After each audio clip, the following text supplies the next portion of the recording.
like we're back in the studio. Los Angeles, 1997. That's a good analogy. Brett Gurewitz behind the controls. This is Brett.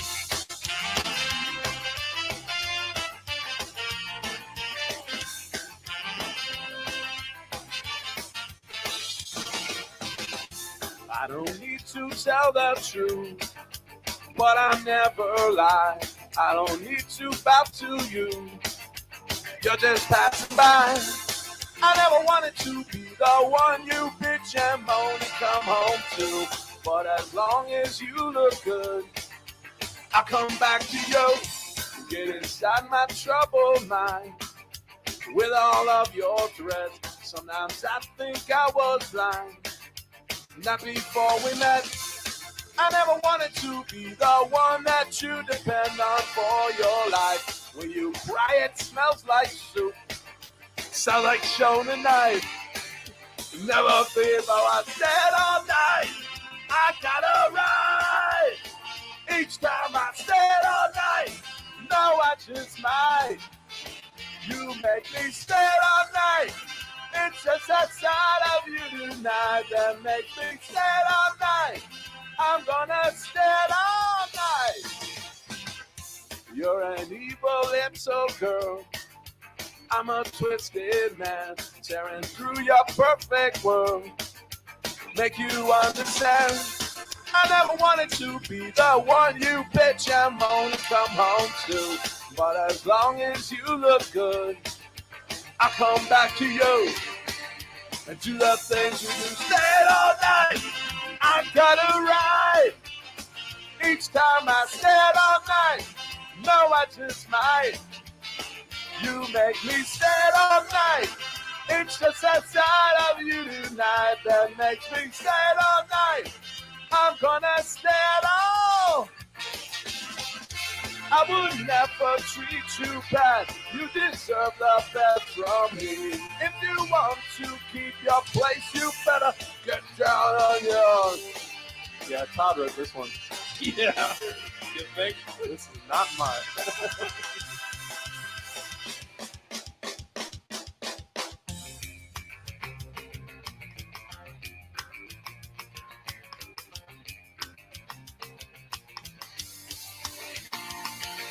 Stayed all night, I got a right. Each time I stayed all night, no, I just might. You make me stay all night. It's just that side of you tonight that makes me stay all night. I'm gonna stay all night. That's the round robin. R.I.P. Todd. Questions, comments, wagers, give us a reason. Sleeper fantasy play, your best alternative line, whatever you have. Text the round robin 757 354 5517. Can you see by the dawn's early light what so proudly we hailed at the twilight's last gleaming, whose cross stripes and bright stars through the perilous fight for the ramparts we watched were so gallantly streaming, and the rocket's red glare, the bombs bursting in air, gave proof through the night that our flag was still there. Oh, take us past our spangled banner yet wave, for the land of the brave and the home of the brave. This is the Deep End Broadcasting Network. You are tuned in to the Round Robin with Stephen Murray on Deep End Broadcasting.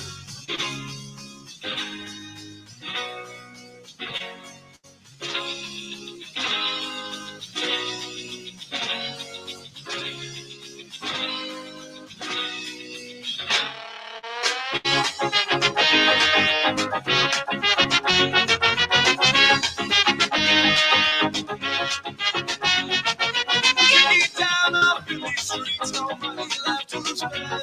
Still singing Bible night before my praise on the bed. Way overhead, I see the crowd and flashing through the lights. I've never seen the college have something I would be like.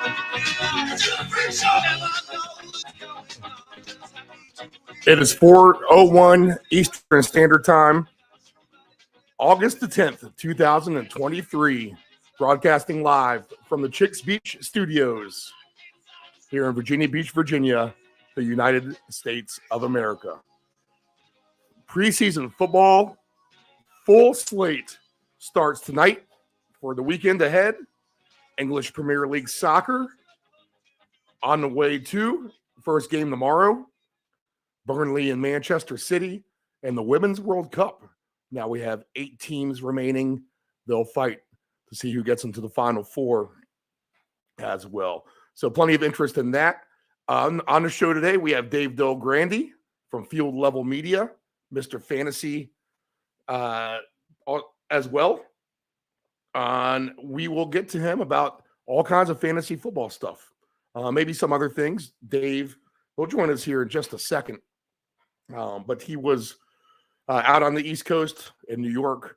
So we'll go ahead and get him up here in a minute or two. We're going to have a long conversation with Dave. When we get through with that, we'll do the baseball picks to go ahead and wrap up the show.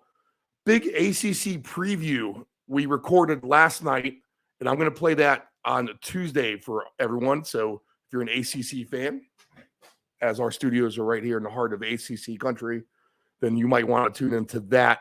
We'll talk about some over-under win totals with John Hale, who might find their way into the championship game. Is there room for a sleeper to make their way up there? I have a feeling that there will be. And Mr. Hale, very knowledgeable with his college football, especially the ACC. He was my show host. I was his producer down in Blacksburg, Virginia, the New River Valley, for New River Valley Radio Partners almost 25 years ago. So we will be reunited on the air, and I look forward to that.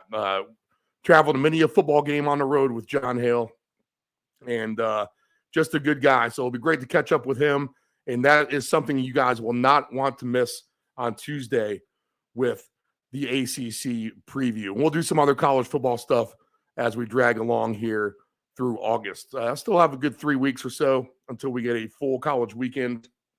We'll start 3 weeks from today. And then also NFL as well. We have plenty of time to dissect that. Some fantasy drafts are underway. And some will have to wait a little bit. I don't know. I like to wait for my fantasy football drafts kind of towards the end of August. I want to see how things play out. There's a lot of unknowns this year, and we're going to get to Dave with all that. So baseball picks to come after I'm done with Del Grande. But let's go ahead and pipe him up. Dave was out in New York, I believe. So we'll go ahead and get his take on some fantasy stuff. We'll pull him up here in a second. Yeah, so Dave traveled to New York. Trip to the East Coast. Uneventful, nice. Just got me away from the daily work. Brought no work with me. Didn't turn on a computer the entire time. Now, granted, it was only like 5 days, so that was feasible. And of course, I had my phone for the all-important texts and emails. Nice. Didn't really do much. But that was the idea. Just sat around with Yankees and Mets fans and watched Yankees and Mets games. So, all right, cool. Nice experience. You see the passion of the East Coast sports fan, right? Yeah. Compared to the lack of passion in general of the West Coast sports fan. I mean, and these are two teams that are probably a combined under 500, right? So I mean, it's not even like, oh man, they're battling for the division title. Of course, everybody's excited. No, one team's in last place, and one team's in fourth place or whatever it was. But The passion still came out. I also saw another difference between anyway, within my family anyway, the difference between East and West was when I mentioned that I was going to get up at 5 a.m. to watch soccer, zero interest in watching the American women's soccer game at 5 a.m. But my wife, who was still out here on the West Coast, she set her alarm for 1:59. She was up at 2 a.m. to watch the game. So instead of chatting with my New Yorkers about soccer, I was texting with her about the way the game was going. So, it's a different world out there. You had all bases covered. So, all right, one, as a Mets fan, I would almost be embarrassed to tell you how many hours of my summer I have wasted watching Mets baseball when I could have been doing something better. I mean, I went down the batting averages on the show yesterday, and I mean, we're talking 210, 230, 236, 225. You might have a 254 in there, I think is the highest I saw. And then you have 200, 190, 177. It's amazing they won 2 out of 3 from the Cubs. And then to your other point, I was well invested into the women's soccer myself. I went ahead and took all the long shots in each of the groups. And I went ahead and threw 25-cent round robins on them all. And sure enough, 3 of them got home. And what was I think a $22 investment paid out $423 after I think it was Morocco pulled off that miraculous last day dealio for me. Well, watching an event like this, I just think, reminds people or, educates people on kind of the state of the world. I mean, it wasn't that long ago that, and don't quote me on the specifics here, but I kind of doubt Morocco, Moroccan women were even allowed to attend soccer games 20 years ago, let alone play on this kind of stage. And you're seeing so many of these teams. I mean, when you think of soccer, you think, Argentina and Brazil and Spain and, Germany and England, these kinds of teams. And some of them have made a gradual improvement. And we've seen it over the years in women's soccer, but some have lagged way behind. And you were seeing this year, the first time that they show up, on the World Cup stage, it's like, where's it been for Argentina? They've been so great in men's soccer for so long, but in women's soccer, nothing. But it just shows that some of these countries, and especially the African countries, they're treating women with so much more respect than, obviously than 100 years ago, but probably even than 50 years ago, than 20 years ago. And they're doing so many more things. And now, instead of cooking the meals for the men's team, the men are cooking the meals for them because their teams are actually better than the men's team. And it was just, and a wise move by you to recognize that, there isn't that big a gap between, these first time teams coming in, Morocco and Colombia and, South Africa, and some of these teams and these teams that the U.S. has been beating up on all these years. And even the U.S. is coming back to the pack a little bit, obviously. So it was, we're getting a much greater parity in the sport like that, and it's all due to the fact that Morocco's actually paying their women to play soccer. Imagine that. Or South Africa. Oh, gee, they actually built a stadium for women's soccer. And so it's just nice to see that sometimes sports educates us on what's really happening around the world. And this was, I thought this was just a very nice thing to learn about the world. That women in sports are getting far greater opportunities than they did. Certainly, when my wife was the Hicksville High soccer star back in the 1970s. So I will say this too. I think you're exactly right in everything that you just said. And then also, I think you can just credit the last 10 years of, or maybe even 15 years of somewhat of a CrossFit boom.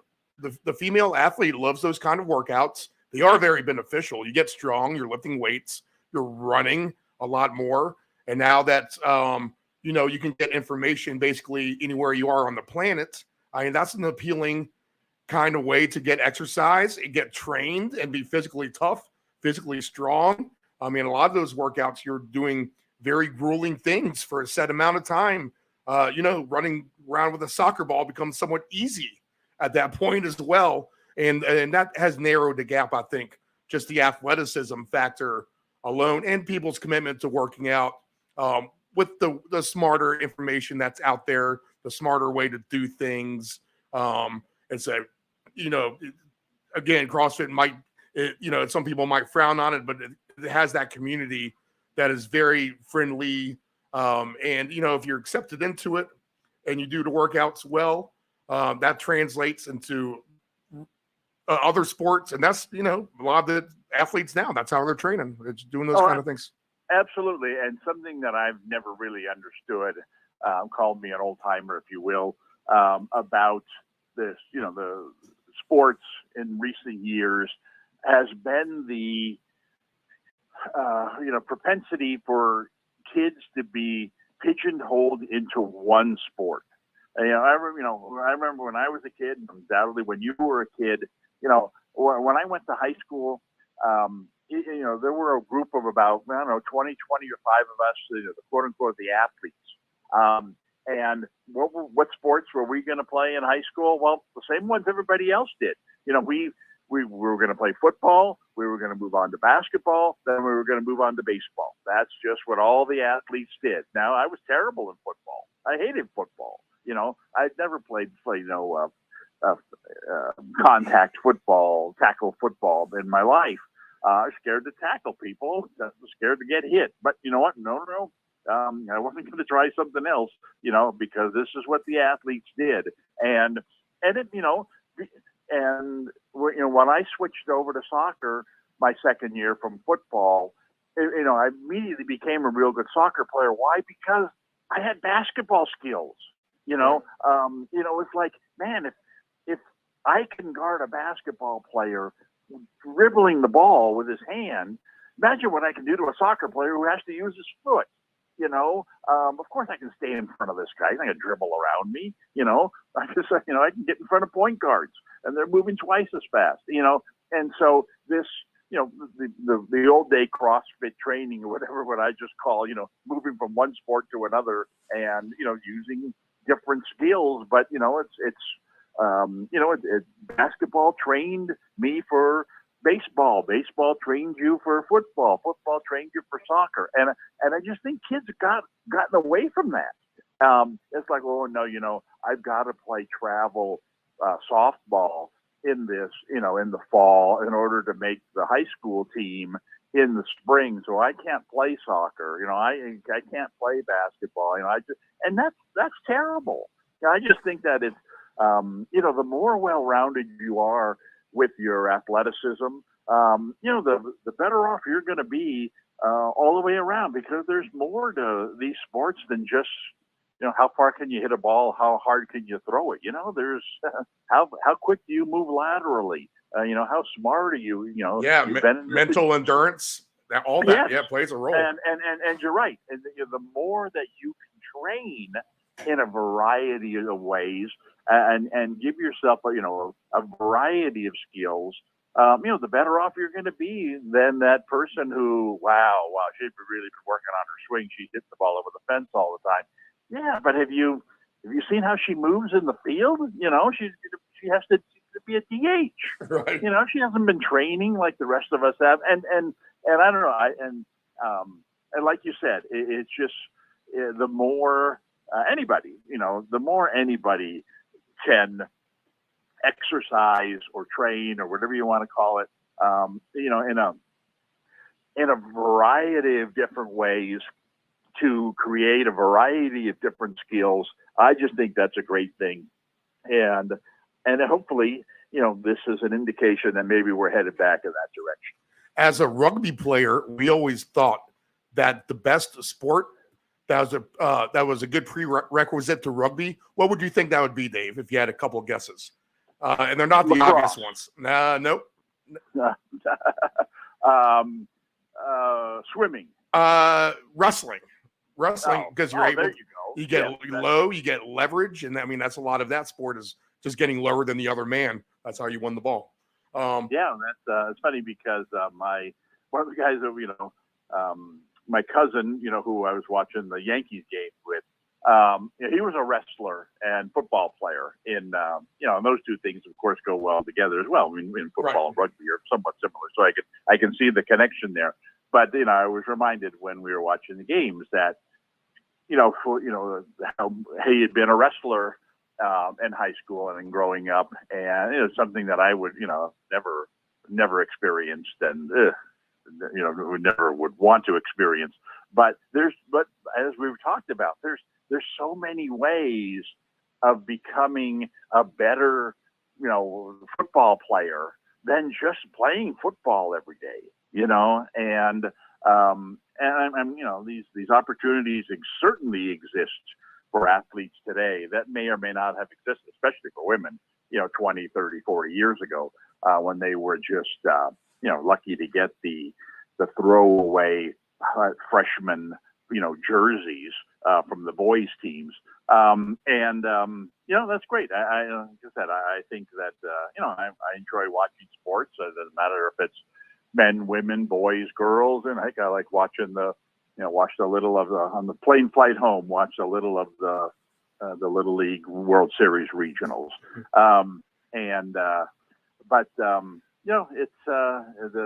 It's amazing how some of these kids, again, not just how far they hit it, how hard they hit it, but there was a shortstop on one of the teams that I was watching.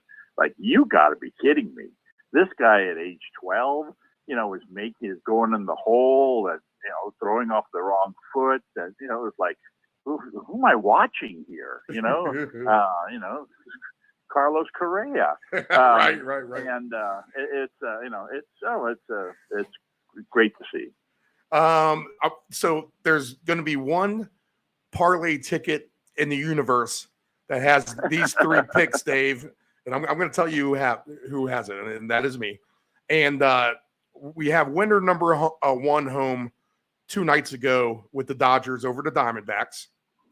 All right, we're going to take a flyer tonight on my Patriots at home on the money line plus 150. They got the competitive quarterback thing going on there. Maybe that's enough to take care of CJ Stroud and the Texans at home as underdogs on the money line. So that is pick number 2. And then the third one we have is our girls, Colombia, to finish in second place in the Women's World Cup. Yeah. And that $15 ticket will pay off $2,000 if that comes in. Well, I was looking, had you in mind as I was looking at the next round of matchups. And, I see a lot, as we've seen in the last round, I see a lot of low scoring games there, but I do see one that I think is going to be surprisingly high scoring. And I'm, wonder what I don't even have no idea what kind of goal totals they put on these games, given the fact that right. So they're mostly low, 2.5. 2.5. Yeah, 2 or 2.5. Right. But Japan's game against Sweden it has to be high scoring because Sweden does one thing, as we saw in the game against the Americans, is they've got all these tall girls and they stand in front of the goal and they get their free kicks or their corner kicks and they score goals off it. Right. And Japan, is fast. Small. Yeah, and they can run past them. They can run past them. If you're going to attack Japan in any way, you would say, well, beat them with head balls, with taller girls around the goal. And this is all Sweden does. I mean, and the U.S. did a great job of, neutralizing that. But that's because the U.S. has, these monster tall girls. They have speed. Right. Yeah, and I don't, Sweden is going to score a couple of goals against Japan. Problem is, as we saw in the Sweden game, Sweden's not that good. And how many times did the U.S. have especially as the game wore on and Sweden seemed to tire out, the U.S. had all kinds of space to run the ball up the field. They got, of course, several really good shots, and the goalie, saved the day for Sweden. And Japan's a far better offensive team than the U.S. And I don't see how Sweden. Plus, Japan can counterattack too. So once Sweden turns it over, they're off to the races, maybe. Exactly. I just think that my boast will be that there'll be more goals scored in that game than in the other three combined. That's my prediction for the next round of the soccer. Yeah, we'll hope for the 1-0 Colombia win and advance there on to the semis. Okay, good stuff, Dave. We're keeping all this for the show, just so you know that. So we'll jump right into the football from here. How about that? Absolutely. Okay, so fantasy time is here. People are going to start drafting really soon. A lot of people probably have actually drafted, or your draft is happening over this weekend, maybe the next weekend. I tend to like ones that happen towards the end just because of the injury factor alone. I think that makes the most sense. You still get some roster cuts that you might be kind of unexpected, and there you are, just cutting someone you have down on the waiver wire. But all that being said, a lot of times we know that your fantasy football team is going to be won through that waiver wire or with some of your obscure picks down low on the charts, all right, that are going to do very well for you, that you've bought very low stock-wise, and that investment pays off very big in the end. A good example for me is when I took Michael Vick for the Eagles that one year, and he didn't start off very well at all, but Vick started to light it up around Thanksgiving time. That's about when I put him in my lineup in that famous Deshaun Jackson game where he runs back the punt in the Meadowlands, and then this is the last play of the game. He takes it down the sideline, doesn't run into the end zone, and then finally goes in there and throws the ball in the stands. And then the camera goes over to Tom Coughlin running out to his punter, shaking him, like screaming, "What are you doing?" I mean, if you couldn't read lip, if you recall that. And that was a championship for me. So value to be had at the bottom. So let's try to do that. And I'll let you start. I got a couple people in mind, but give me a quarterback or two that you might be looking at to steal low, someone who could be a lot better than advertised at this moment of the year, rather than the usual suspects, someone that you think you can get some points off and you might be aiming for to be your backup or even a number one at some point if all things really break right. And, that has happened for a player like Jalen Hurts on a team, right? He was drafted lower, and then here he goes. He takes off. So what do you got for me? Give me a couple quarterbacks you're thinking of. Well, I do think that this year, the top end of the quarterbacks, to me, are very similar.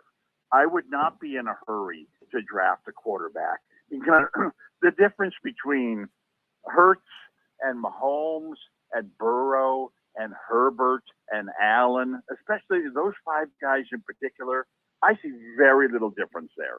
I would not want to be the first guy to draft one of those five.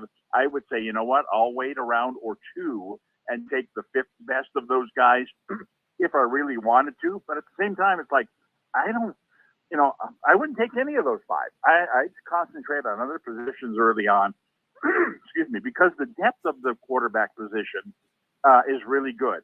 And, then you've got this next group that, probably has Lawrence, Lamar Jackson in it. So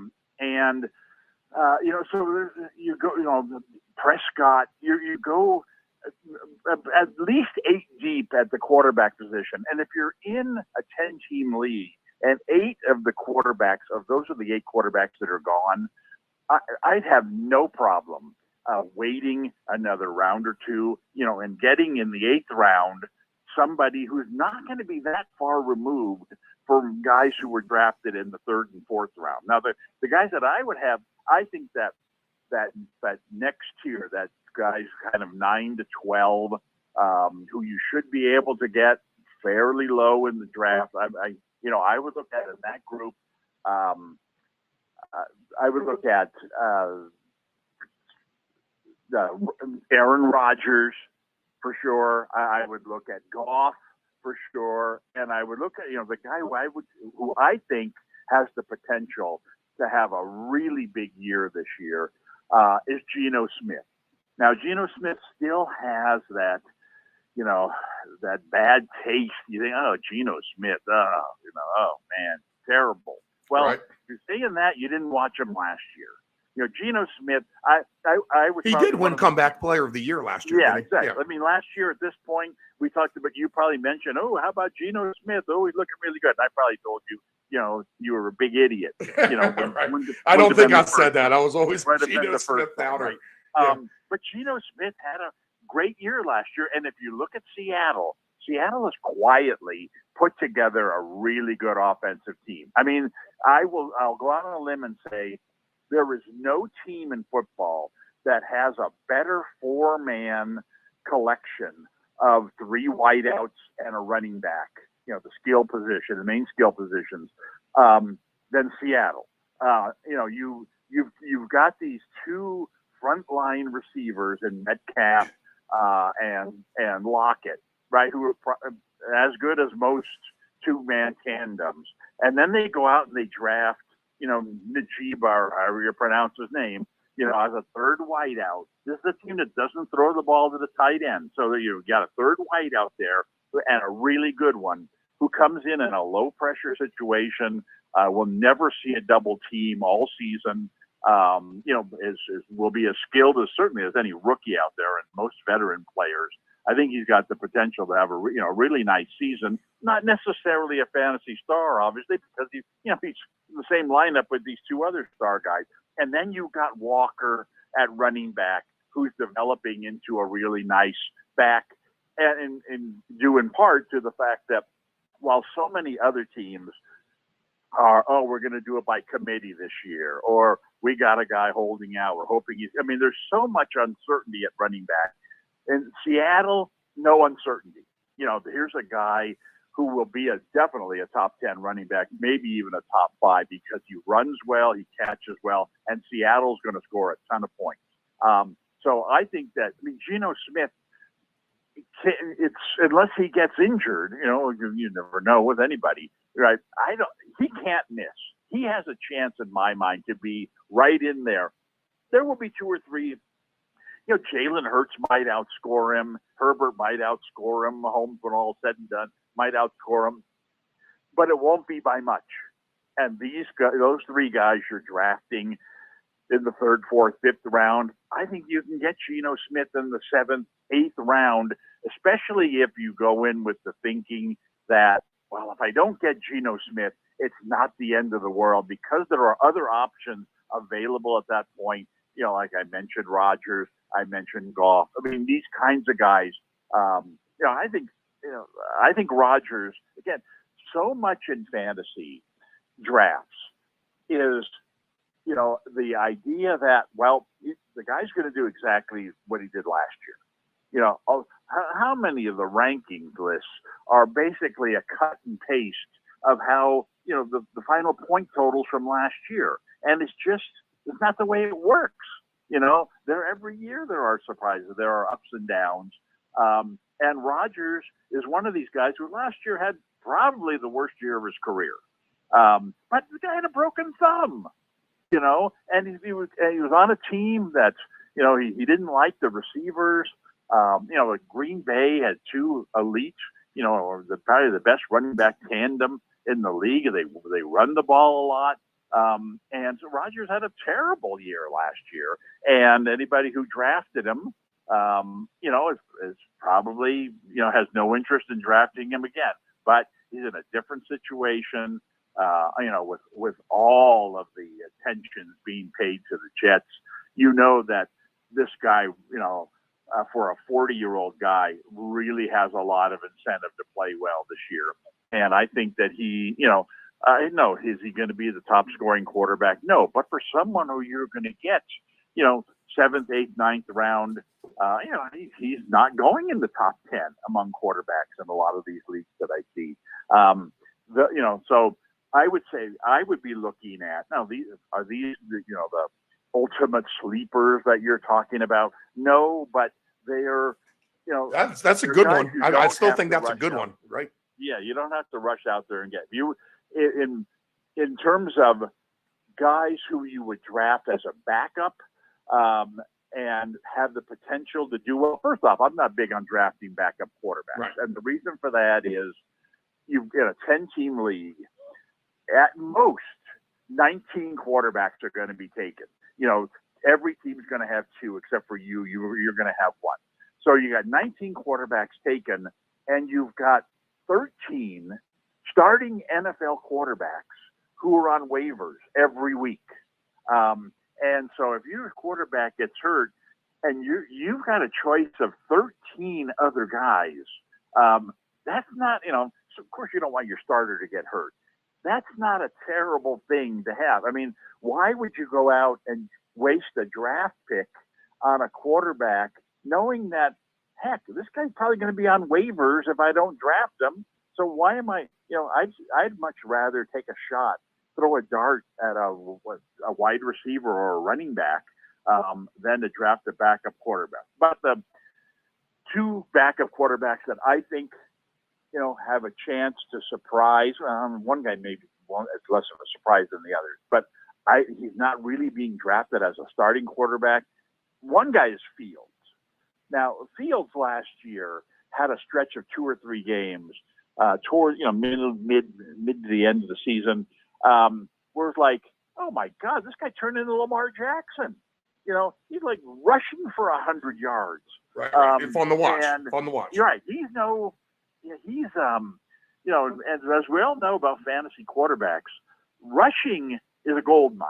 You know, you get a rushing touchdown out of your quarterback, it's like throwing for 300 yards. And Fields, to me, is the most logical guy, even ahead of Jackson.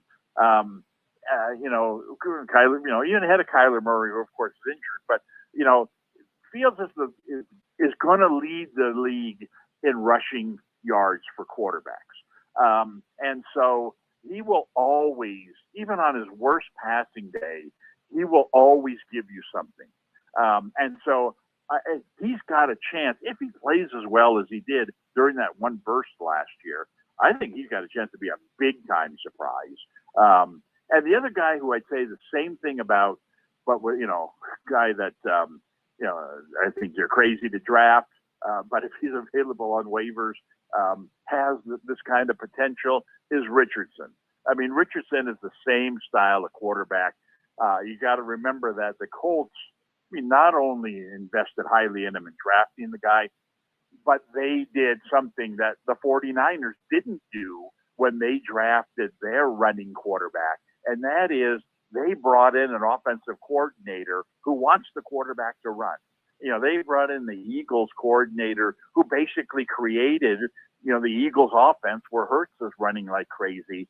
I think Richardson on a bad team, you know, will have terrible passing stats, but he's someone who I can easily see rushing for 60 yards a game and a touchdown. And you get 60 rushing yards, you know, and a touchdown in a game. You only need one touchdown pass and about 150 passing yards in order to be a competitive quarterback, you know, in fantasy. So I think that he, for a really deep sleeper, I think that he has the potential just because he seems to come in. No doubt he's going to start. No doubt they're going to run the ball a lot, whether they have, you know, whatchamacallit, the holdout guy, Taylor right, or not, you know. And I just think that, I mean, again, look at Hurts. Look what Hurts did last year. And yeah, now he obviously took him a couple of years to develop, and he's got, you know, world-class wide receivers, true, but he did so much of his damage running the ball. And if Taylor plays this year and they have a threat, you know, so that when Richardson goes to, you know, fake a handoff, everybody runs to Taylor, and meanwhile there goes Richardson around the end for a 30-yard run. You know, I think that he could be a surprise. You know, again, Mahomes gets hurt and you have to put Richardson in for him. Well, you're in big trouble.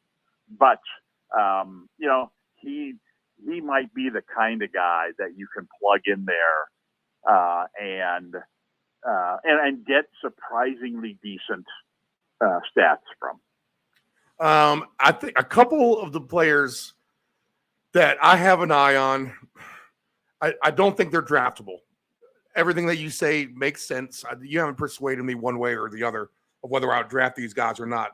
But their situations are interesting to me. Do they have the running capability? Probably not. Maybe one more so than the other. I'll pick one from each conference. You can kind of critique them on your own. The complete gambles. But the one I'm talking about in the NFC, I just like his wide receiving core. And this is going to be kind of spurred off a conversation I had with Mr. John Hale, who I did radio with in Blacksburg, Virginia. He is an ACC football expert and guru, so he knows Sam Howell very well for the Commanders. But McLaurin, Dotson, Samuel are all really draftable wide receivers. You have Pringle, who comes over. He gives somewhat of a veteran at number 4. You got some young bucks after that. But if Logan Thomas can stay healthy, he's always been kind of one of the better tight ends. If he's healthy, that's a big question. But Sam Howell is interesting to me because he's going to throw the ball down the field or attempt to. And I don't know. I feel like if he can somehow kind of get him on a roll, he could get scooped up pretty fast if the Redskins with Bieniemy are kind of putting up big offensive numbers kind of right out of the gate.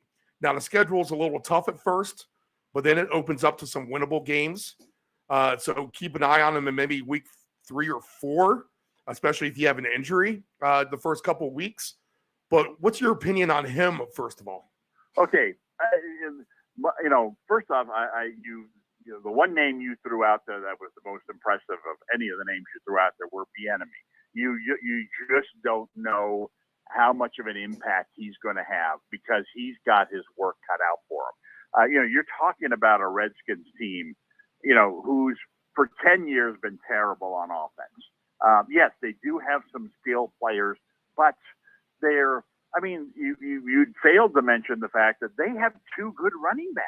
Right. Yeah. And, they do. And this is, and so McLaurin and Dotson and all of these receivers and Logan Thomas and their 2 running backs. It's like, wow, these guys are going to score 35 points a game. You know what? The the Commanders have a history of scoring 15 points. Yeah, they do. Yes, admittedly. Yes. And, okay, well, this new coordinator is going to boost them up to 21. They're still going to be a below average offense with a good running game that's going to account for probably half of their output. Howell's not going to run the ball at all, not going to get you those cheap points. I would, I can't have any interest in him. Okay, 10-4. So he stays on the waiver list until he's really blowing it out of the water. And who knows if that could ever happen at all. But one other thing you mentioned there, and again, it's true, the fact that, 6 games against the Giants, the Eagles, and the Cowboys. Yes. You talk about the schedule softening up, at some point. And of course, because of their bad record, they're going to play some bad teams. But those 6 games, they ain't scoring 35 points in those games. They're more likely to score 13. I did like the one thing you said, which is you don't have to draft this guy. You don't have to waste a roster spot on him because nobody's going to draft this guy, right? Short of being in a league, which you might be, with a bunch of Commander fans, and so, let him sit on waivers for a couple of weeks. Let's see. Wow.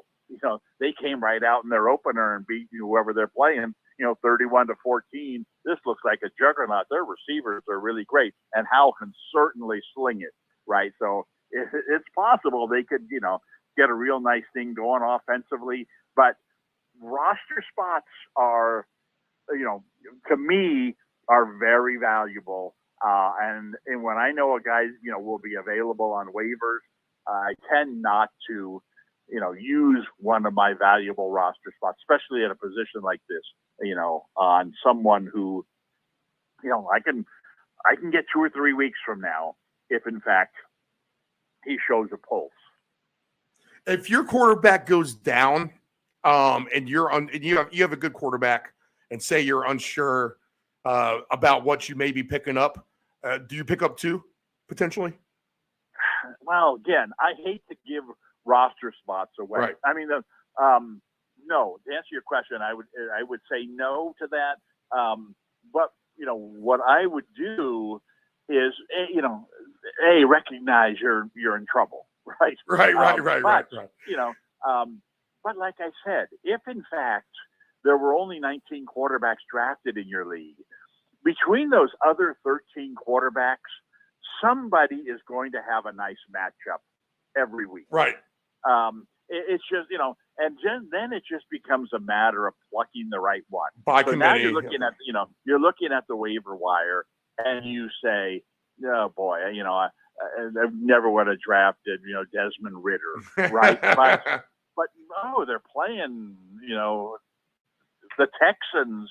And the Texans just gave up 42 points last week to the Titans, and their wide receivers are, Atlanta, they're better than I thought they were going to be. I can play him for 1 week. And again, you're not going to replace Mahomes' 22 points or whatever he's averaging a game. But it's like, you know what? He can get me 15. He can throw a couple of TDs, maybe run for 30 yards. And if I get back 15 of the 22 points that I just lost, that keeps me competitive.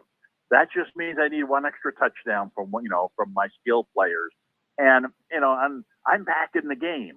And then you look at, next week the Falcons are playing the Saints, and they're the top passing defense in the league. Okay, well, I'm not married to Ridder. I don't want Ridder next week. Next week I'm switching over to Love or to Stroud or whoever, whoever else is on this, Stafford. There's going to be, and then what you could, at some point of the season, something happens at the quarterback position. Mahomes gets injured, right? And now all of a sudden, his backup has now taken over the Kansas City machine. Well, of course, nobody drafted this guy. And so you jump out there on waivers, and you're the guy that claims, the guy that's going to be starting for Kansas City, for the rest of the season. And it's like, oh, man, did my quarterback get injured at the right time? I lucked into this guy for free. That would be Blaine Gabbert in this situation. Yeah, well, again, there are, it could be any number of teams. So I was with the 49ers last year. It's like, oh my God, they're going to start Brock Purdy at quarterback. This guy was the last pick of the draft. He's going to be terrible. And then he's quarterbacking the 49ers. You don't have to do that much. You swing the ball out to McCaffrey. You throw the ball over the middle to Kittle. You throw a screen to Samuel or to Ayuk.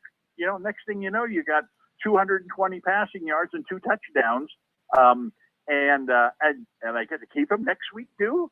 Wow, I got him for free. So it's that kind of thing where there's, if you just commit to a week to week, basis, but keep an open mind to lucking into, this guy, this injury replacement, who could possibly help you long term. My point is, don't give up if you lose Mahomes for the season and you look at the available guys, because what a lot of guys would do in fantasy at that point would be to make a trade, right? Right. You know how that is. The vultures are circling, and I'm going to make a trade. I identify a team, that has Watson as their backup quarterback, and you know what? I could live with Watson. And you call and say, hey, what would it take to get Watson? And the next thing you hear is, well, I'll take McCaffrey, No. I want your backup quarterback. I'll give you my backup running back. Well, no, I don't need your backup running back. I need your star wide receiver. Well, that's geez, why did I even bother, pursuing this? And that's, but yet that seems to be the number one priority, game plan. Number one, make a trade. And while that works sometimes, and it's never a bad idea to explore certain trades, don't feel that that's your only way out, because like I said, there are 13, eligible bachelors out there. And, one of them, they're all ugly, but we can pretty one of them up for a week and play. And then next week, we'll kick him to the curb and we'll, put lipstick on another. So, so that's how I would approach okay. it. All right. Good theory. Good way to do it. What is the average scoring quarterback? What does that take for him to stay on your roster, do you think? Well, it really isn't that high, because quarterback scoring has been watered down so much that, if I'm, we talked about this last week. If I go out there and I draft Kelsey and 3 wide receivers in the 2nd, 3rd, and 4th round, grab a running back or 2 in the 5th or 6th round, and now in round 7, my quarterback ends up being Goff or Rodgers or Geno Smith or whatever. Well, the answer to your question is different than it would be if I had one of the top guys, because then now it's like, what? I only need 15 points out of my quarterback, with all the power I have at the other positions. Whereas if I had one of these top guys, it's like, I got to get 20 points out of my quarterback, to be competitive. And so I don't know. I'd say it's somewhere in the 15, minimum of 15. But I'm not someone who's going to give up, like I said, especially if you didn't prioritize drafting quarterbacks. I'm not going to give up on my quarterback who's underachieving unless the guy, he gave me 3 points. He gave me 6 points. And he did it again. Injury is going to be the reason why. Injury. Right. Well, and so it's one thing if I was just, I was totally wrong about this team. I thought the Lions, were going to be like they were last year, this great up and coming offensive team. And St. Brown got injured, and the rookie running back is much worse than people thought. And Goff, is really struggling, and he's killing me. Okay, then but that has more to do with, I wasn't wrong about Goff. I was wrong about the rest of the team, and that to me is more of a reason for me to give up on my quarterback. Is that these guys, I thought the Lions were going to be the second coming of the Eagles. It turned became the second coming of the Commanders. Step on your team again. And so I'm if I lose. If I'm looking for a scapegoat on my team that's drafted the way that I, think I'm going to draft my team, I'm not going to blame the quarterback, because he's not. It's like, the reason the Mets stink this year is because their number 8 hitters bat 220. No, it's because their number 3 hitters bat 220. Right. And so the reason I'm losing isn't because Goff's giving me 5 points. It's because idiots, Mahomes isn't throwing to his tight end anymore. Right, tip pass, interception, stuff like that. And that's killing me. So maybe I'm just wrong about that. Maybe I'm loyal to a fault there. But I'm stubborn. I'm someone who I'm not going to admit I made a mistake on draft day, just because a guy has had a couple of bad games, and maybe that's why I didn't win my championship last year. If I bailed earlier on certain guys. Maybe, I have been the guy who discovered some of these waiver wire guys that, led teams to championships. So, I'm not saying this is the best way to handle a situation like that, or heck, how many people out there would tell you not drafting a backup quarterback is a smart way to go into a fantasy season? Well, you know what? This is the way that I do it, and the reason that I do it. And like I said,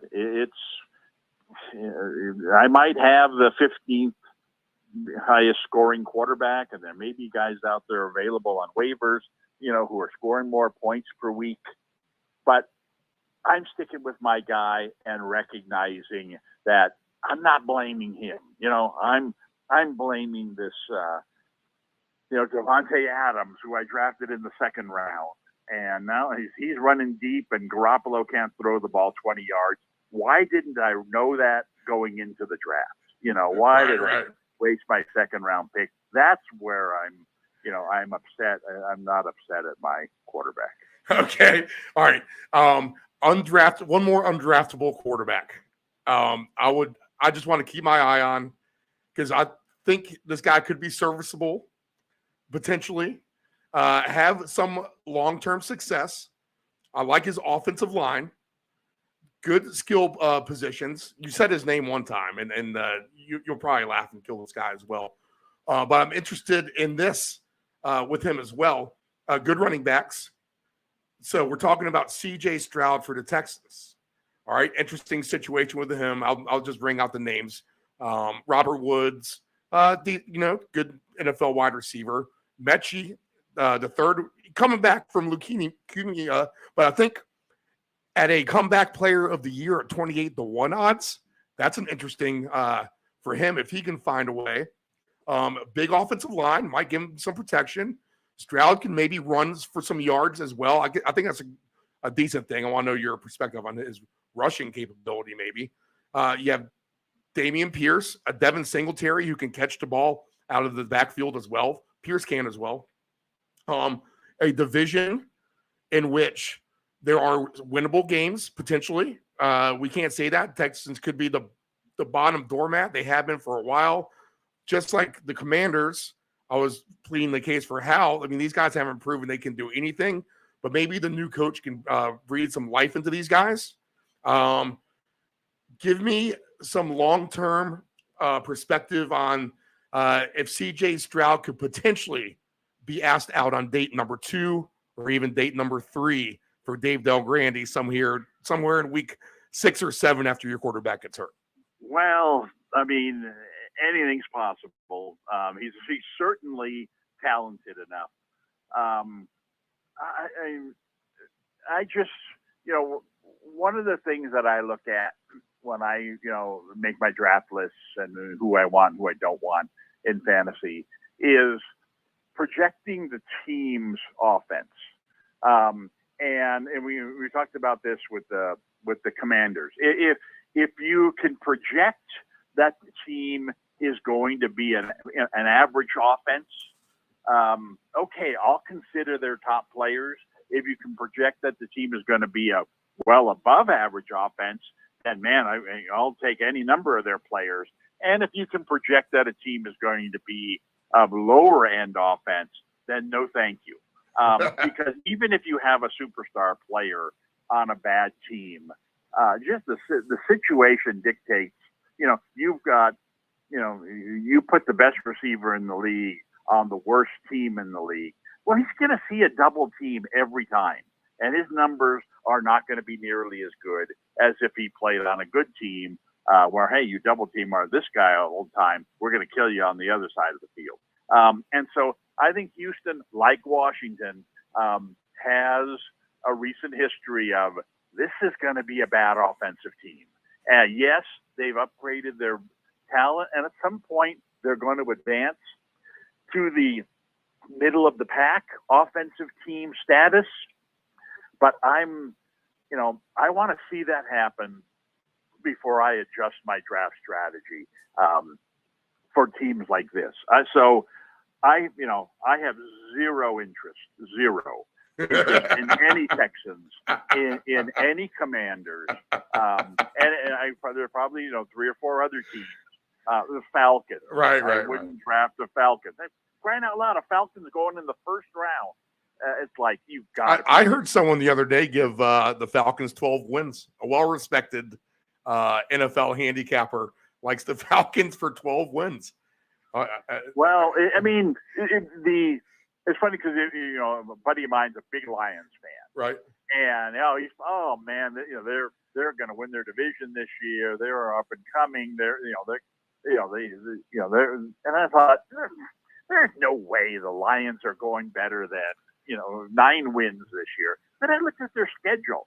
It's like, they play the Chiefs the first game, right? Okay, well they're going to lose this one, and then you look at all of their remaining games, and it's like, I can see them winning this one. Oh, they're definitely going to win this one. They got a chance. I mean, out of all the remaining games, you look at them and say, I only got 3 sure losses in there. They could, get on a nice roll. Obviously, they're not going to win all of their winnable games. I could easily see the Lions winning 10 games, 11, or even 11 games, just based on their schedule. So, and that's the benefit of not winning your division the previous year, not finishing second in your division the previous year. You get, these 2 or 3 freebies where you're playing the other teams, who are finished in the same position as you did. And it's nice when you're playing, the Cardinals while the Packers are playing the 49ers. All we did to earn this was be bad last year. And so eventually, these teams, the way the NFL is constructed, and with the draft and everything, and with the cap, eventually these teams will move up. And as you've noted already, it's true. The Commanders, they got some nice skill position players, and the Texans, they've got some nice skill position players. But I can't project either of those teams being a top 20 offensive team. And so when in doubt, I'm going to draft from a top 5, from a top 10, projected offensive teams. Then,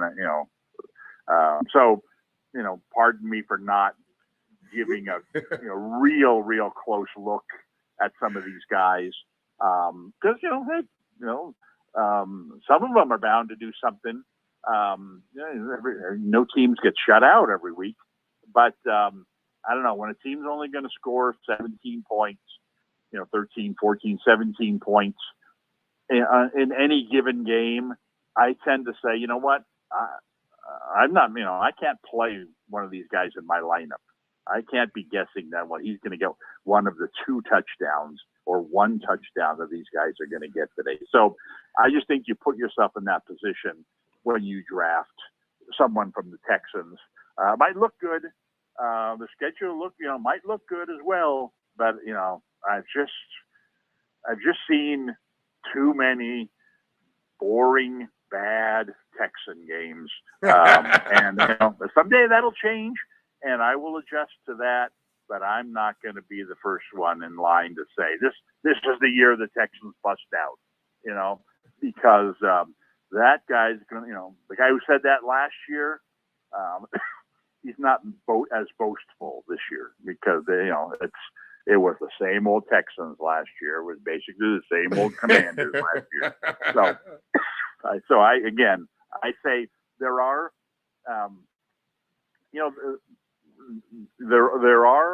there is a good depth of wide receivers. I already talked about that. That was next. That was guys next. who have mentioned, again, if you look at Burrow, Hurts, Mahomes, Herbert, and Allen, as your top 5 quarterbacks, and then you go with Lawrence and Jackson as maybe 6 and 7, and Prescott as 8. So you're 8 deep in quarterbacks. Okay. So now it's like, okay, if I don't get one of those 8, who am I looking at?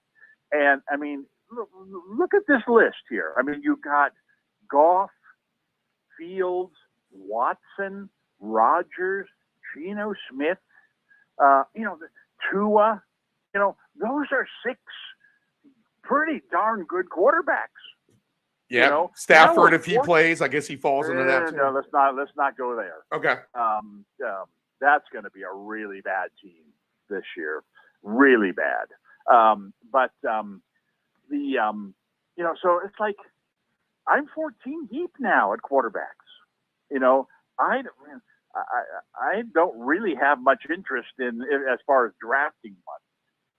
I don't need to look any deeper than that. I don't need to grasp at Stroud, at Young, at Love, at Stafford. At some of these guys, even Richardson, I talked him up a little earlier. I would have no interest in drafting him just because from 9 to 14. Again, if you drafted one of these first 8 quarterbacks, you're probably in no hurry to draft a backup, right? It tends to be the guys who draft, the 6th, 7th, 8th, 9th, 10th quarterback, who then turn around and draft the 11th, 12th, 13th, 14th, and 15th quarterback because they're the ones that need the backup. And so if you waited in your draft and you're not happy with the first guy you get in the draft, then you need to turn around if you're going to draft a backup and draft yourself a backup fairly early. But like I said, if your backup, to Geno Smith is Tua, well, you got to feel pretty good about your quarterback situation. And without having risked any of these high picks. So, I just think that,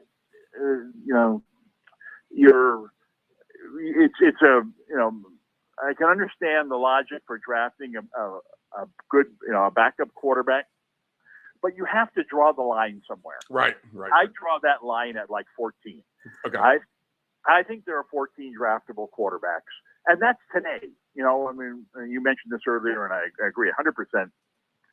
If you're drafting today or you've already drafted, you're making a mistake, especially this year. It's what I love about this year's fantasy. I'm more excited about this year's fantasy draft than I would say any that I've seen in a long time, because there's so much uncertainty, especially at the running back position. Oh, for crying out loud, there's like 6 teams that have a solid running back situation, and the rest of them are either by committee or they have no idea. What are the Colts doing at running back? Are they getting Taylor back? Who knows? Then, well, if you don't get him back, they've got Mack. He broke his arm. When's he coming back? What if neither one of those 2 guys plays? Who's their starting running back on opening day? We have no idea, right? And it's just that there's a lot of teams that are like that. And I've read a lot of Buffalo. Buffalo is an elite offensive team.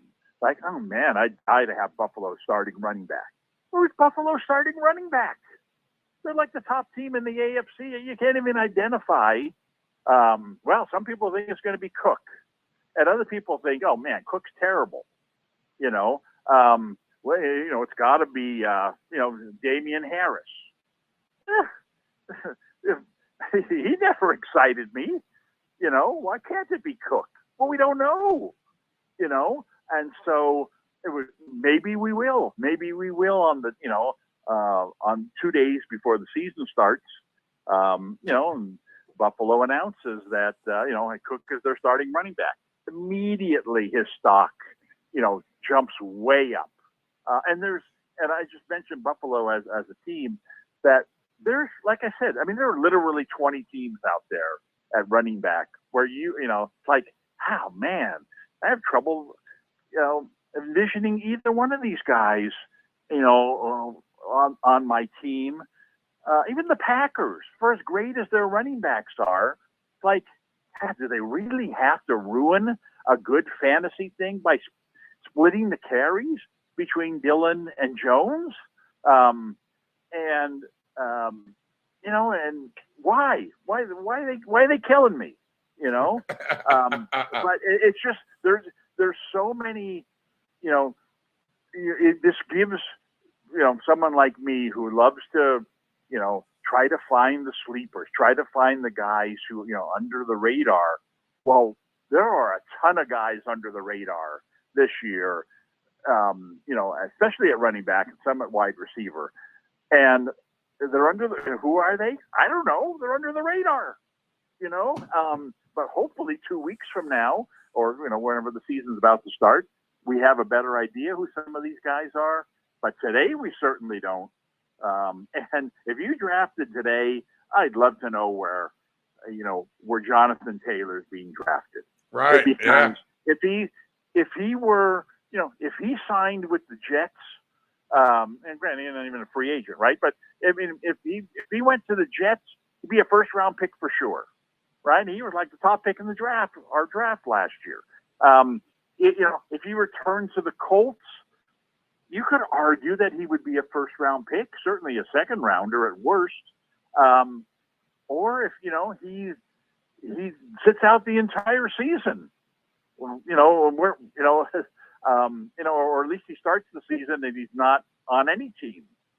Well, nobody's taking him in the first or second round. Like, do you take him in the third or fourth round and hope he returns, not knowing where that's going to be? Does he slip to the fifth or sixth round? I mean, because you've got a very good chance of, he's decided not to play this year. Oh boy. And I just threw my fourth round pick away. But anyway, my point is that this year in fantasy, there's a ton of unknown. And I love it. I hope to be able to kind of outwork the competition and learn more about who these guys are going to be, come opening day. But if I were drafting today, I'd be in the same situation as basically everybody, and that is playing a guessing game at running back, because there's, I have no idea, who's the guy that's going to, who the starter is going to be, or what the split in carries is going to be. Because there can be a lot of talk about, well, they're going to do it by committee this year. And that's, of course, a very ugly term in fantasy. But it's, but just because they do it by committee doesn't mean that it's one guy gets 15 carries, the other guy gets 15. Sometimes, that could mean one guy gets 20 and the other guy gets 8. That's what the Patriots do to give their guys rest. They just lean on one guy 1 week, and then lean on the other guy the next week, and then maybe they have a passing week. They don't lean on either of them. Even on a game by game basis, is that you might go. I mean, Packers might go into a game thinking we're going to split the carries evenly between Jones and Dillon. Jones runs, 6 times for 50 yards and a touchdown on the first possession. They ain't putting Dillon in the game in the second possession. It's like, wow, we got something good going here. Let's keep riding him. And you just don't, you just don't know. And like I said, I love it. I love it because it creates, when I'm not drafting running backs early, I need to find sleepers, guys who I project to be higher scoring than other people. And these guys are going to identify themselves at some point. And I'm going to try to be the guy, going into the draft that tells you, well, I don't care what all these people talking about, Swift and Penny coming to the Eagles and rejuvenating themselves and whatever. But Gainwell is going to be their guy. And if Gainwell turns out to be the guy with the Eagles this year, he's a fantasy starter, absolutely, right? But if they go into the season, oh, man, Penny's really running the ball well. And Gainwell, we're going to use him more as a pass catcher, kind of like last year. And then we got Swift, too. We got to throw him in there as well. I can't draft any of those guys, And so, what a ruin, talk about, ruining a nice thing.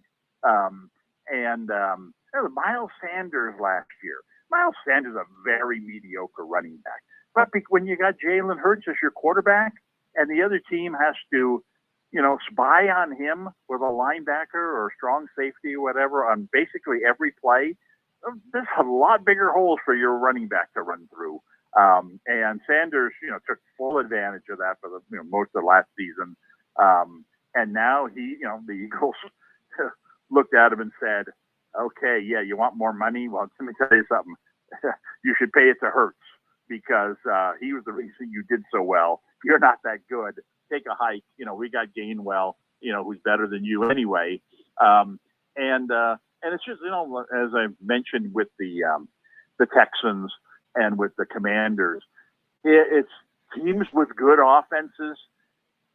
Their guys produce numbers. They may not sound, Gainwell may not sound like a really, top flight running back. But man, when he played last year, especially at the end of the season, he was really good because he's a great back. No, not necessarily, because he's in a great situation. And that's, that's kind of the analysis that I think is going to be important in this year's draft, because as I said, I've never seen more uncertainty going into a season at any position than there is this year at running back. Are there any rookies that you've identified that you want to take a gamble on to try to get ahead of your competition? I mean, not early on. Okay. So are you going to – there's games all weekend starting tonight, right? Are you going to be eyes glued to all of these games to see what you can pick up? I mean, I'm going to be eyes glued to these games because I like football. Mm-hmm. And I'd like to see, the best part about these games is it helps identify the real sleepers, in the game tonight, your standard game tonight. Heck, a lot of teams aren't even playing their starting guys, right? Right. But maybe you've got, let's take a 49ers. Okay. So the 49ers tonight, I don't even know if it's not tonight. When will they play the Raiders this week? McCaffrey might play a series at most. And then, then Elijah Mitchell, who's a really nice backup and obviously someone who's very draftable if, you think McCaffrey's going to get injured or, as a tag team with him. He's going to play a couple of series and then he's great. He's their second string guy. But, we know the 49ers and their running backs always get injured. I know who their top two running backs is, but humor me. Tell me who their number 3 running back is going to be, because the history says this guy's going to start a couple of games. Jordan Mason or exactly. Terrion Davis-Price or Jeremy McNichols exactly or my point. Kalen LeBourne. And you watch tonight's game or, like the Raiders game, and you're going to see Mason carry the ball 15 times. And then you're going to see, Davis-Price carry the ball 15 times. And you're going to see, wow, this Davis-Price guy, he catches the ball out of the backfield. He runs the ball around the end. He's Raheem Mostert, reincarnated or whatever. And it's like, almost now he's on your radar. Am I going to draft, Davis-Price based on the fact that he rushed for 90 yards in the fourth quarter against Raiders fourth stringers? No, but when McCaffrey gets injured, right, and Elijah Mitchell becomes their starting quarterback, then maybe I take that next step and say, you know what, I'm going to stash Davis-Price on my roster because he's next in line. And if if Mitchell gets injured, which he does every year, and all of a sudden Davis-Price is your starting running back for even a couple of games, this is the 49ers. They're a running team. They throw the ball to the back. This guy's going to be a fantasy starter, and all because I watched that Raider game and I put him on my radar. So that to me is from a fantasy perspective, that's where I will learn something. From games like tonight. And you talked about the rookies. I can't imagine having a rookie quarterback on my team. Okay, then the running backs are going to be interesting because, like I said, the uncertainty at the running back position allows for the possibility that some rookies are going to get an opportunity, and they're certainly good enough to take advantage of that opportunity, especially on a good team. And this is where I have no interest in Bijan Robinson, especially where he's being drafted. That team is just not a good offensive team. And last year they were, they led the league in rushing or whatever. And you know what? Everybody knows that. And everybody's going to commit to the run against them and make Ritter pass the ball this year. And it's almost like they drafted Herschel Walker, and it's like, oh man, Bijan Robinson. Oh my God, the greatest running back of all time in college. I don't exactly remember him as such. Good running back, good situation for him, but not a team I want to get involved with. I think that Gibbs of the Lions has a far greater chance of being successful, but here we go again. I mean, the Lions have completely redone their backfield. They got rid of Swift. They got rid of Williams, who scored all those touchdowns.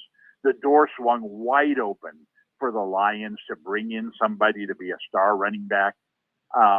They drafted Gibbs. Gibbs is going to be that guy. Well, if that's what you're thinking, you forget the fact that they brought in David Montgomery, before they even brought in Gibbs. David Montgomery is perfect for that team.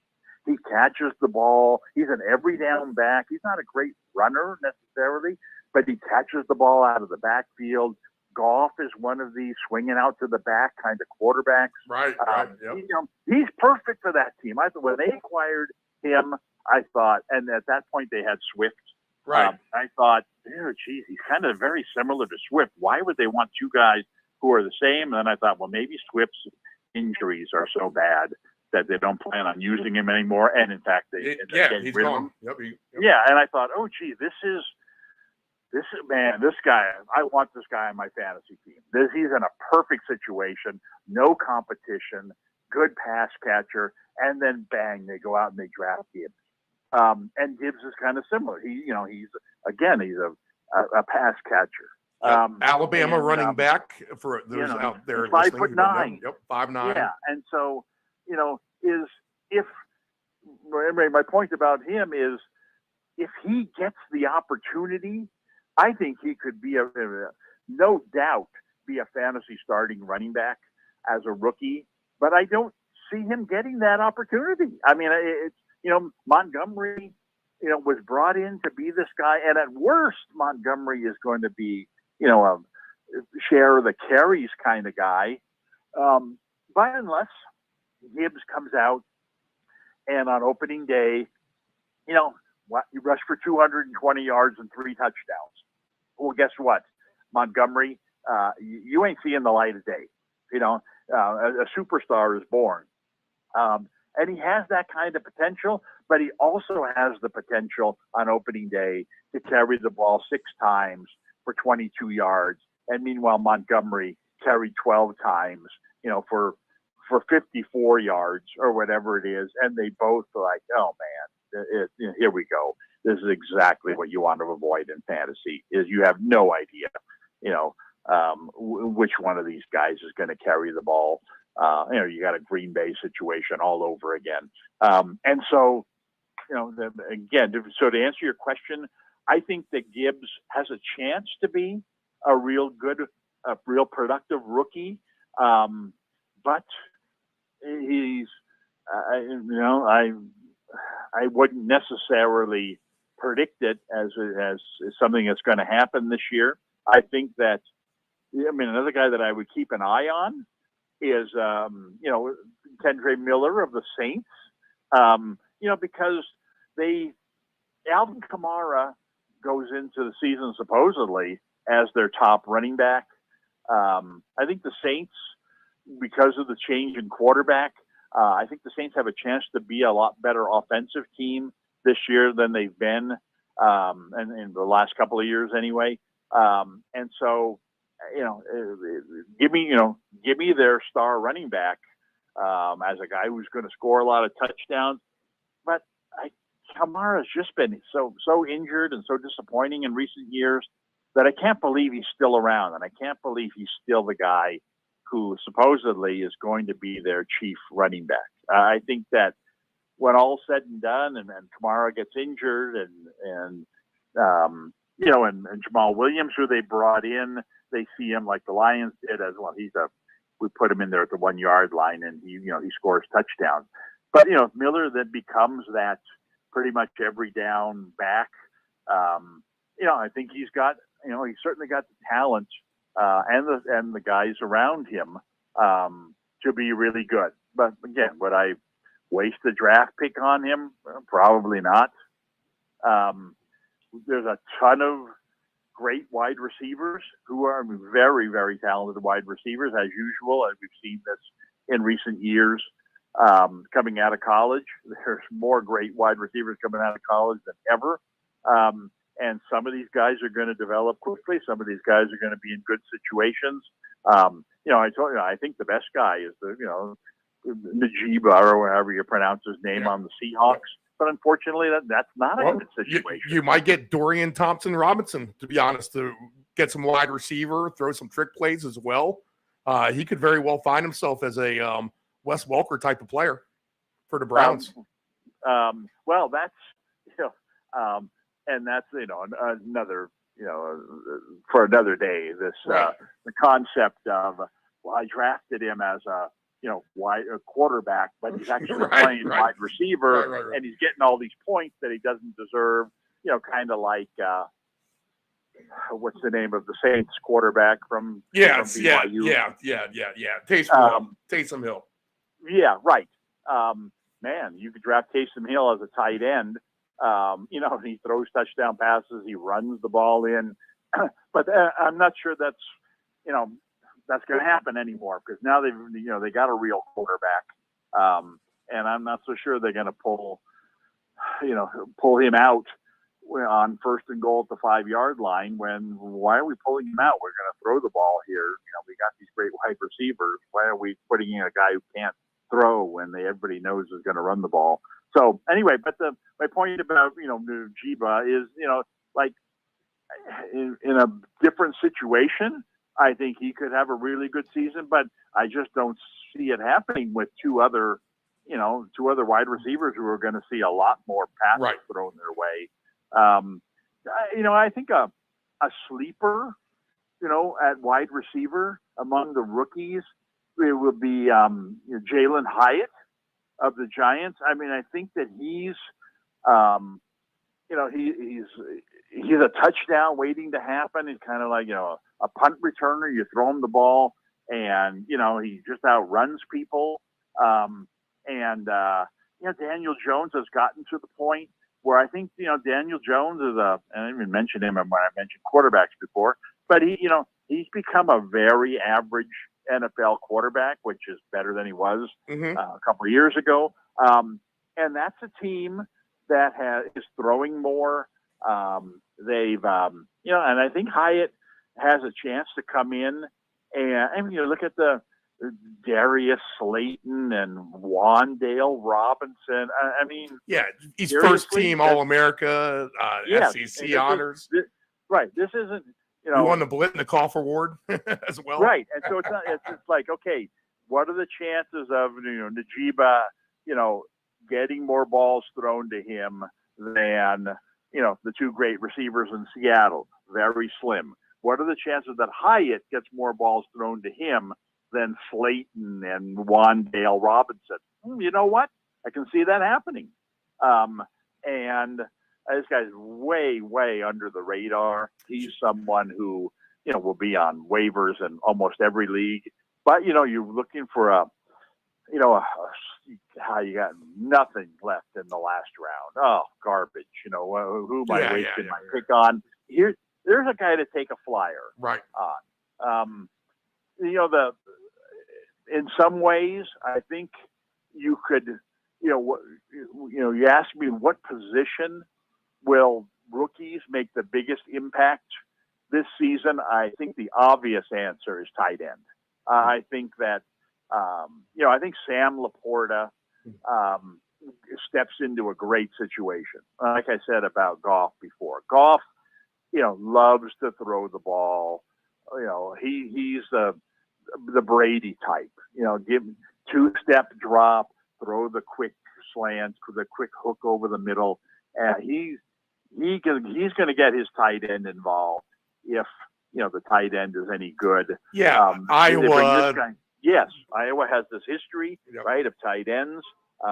This guy steps right into a starting position. I don't think there's any doubt about it. He's an every down tight end. He could be, he's not going to be the Lions' leading receiver, and his team's got St. Brown. But he's going to be a top 10 wide tight end, and especially in terms of number of catches. And so I think he will have a fantasy impact. I mean, there's a lot of talk about Dalton Kincaid, for the Bills, another guy who steps into a situation where, they throw the ball a lot to the tight end. Problem is they already got a tight end. Right.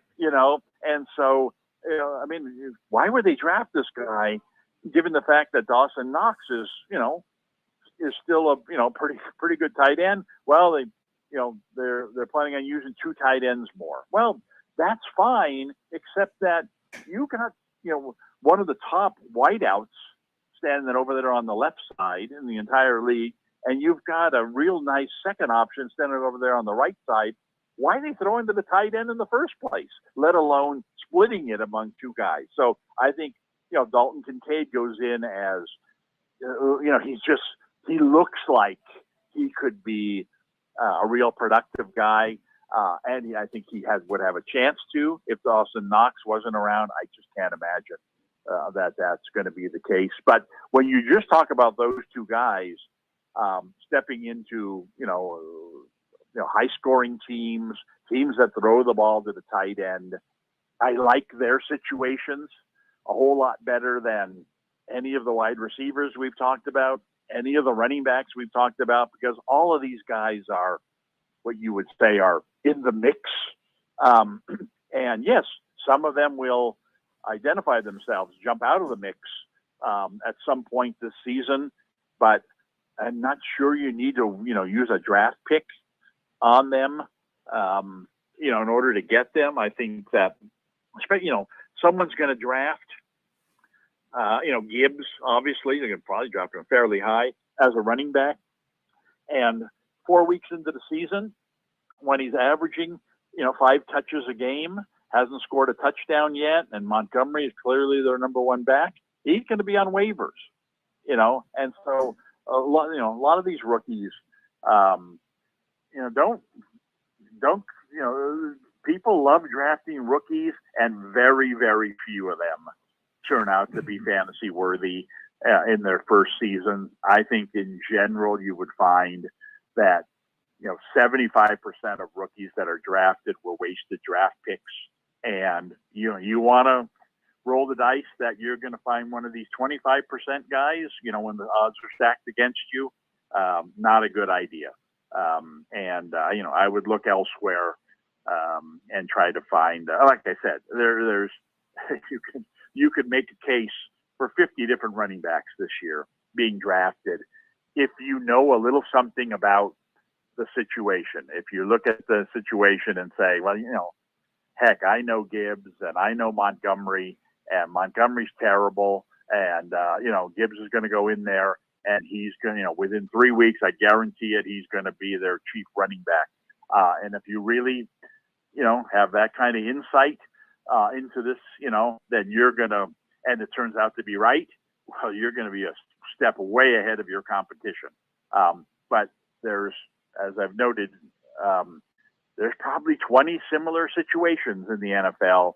And if you're the one that properly identifies the guy that's going to be, the point producer, and some teams aren't going to have one. Some teams are really going to be by committee.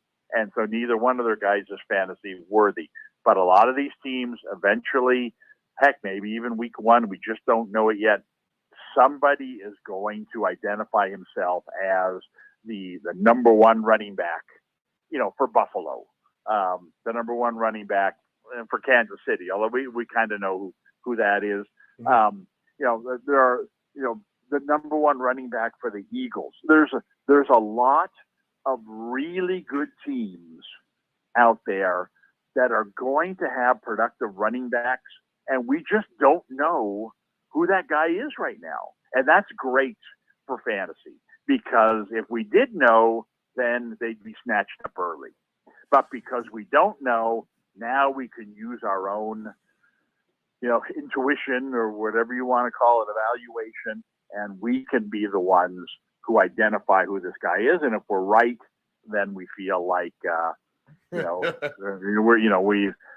I should be hired as an NFL GM. And if we're wrong, well then, heck, Todd McShay is wrong 90% of the times, and he has a job. So so to answer your question about rookies, number 1 on my list of rookies to draft, I think, would be Laporta, and the reason for that is, you don't have to take him until the 10th round. Mm-hmm.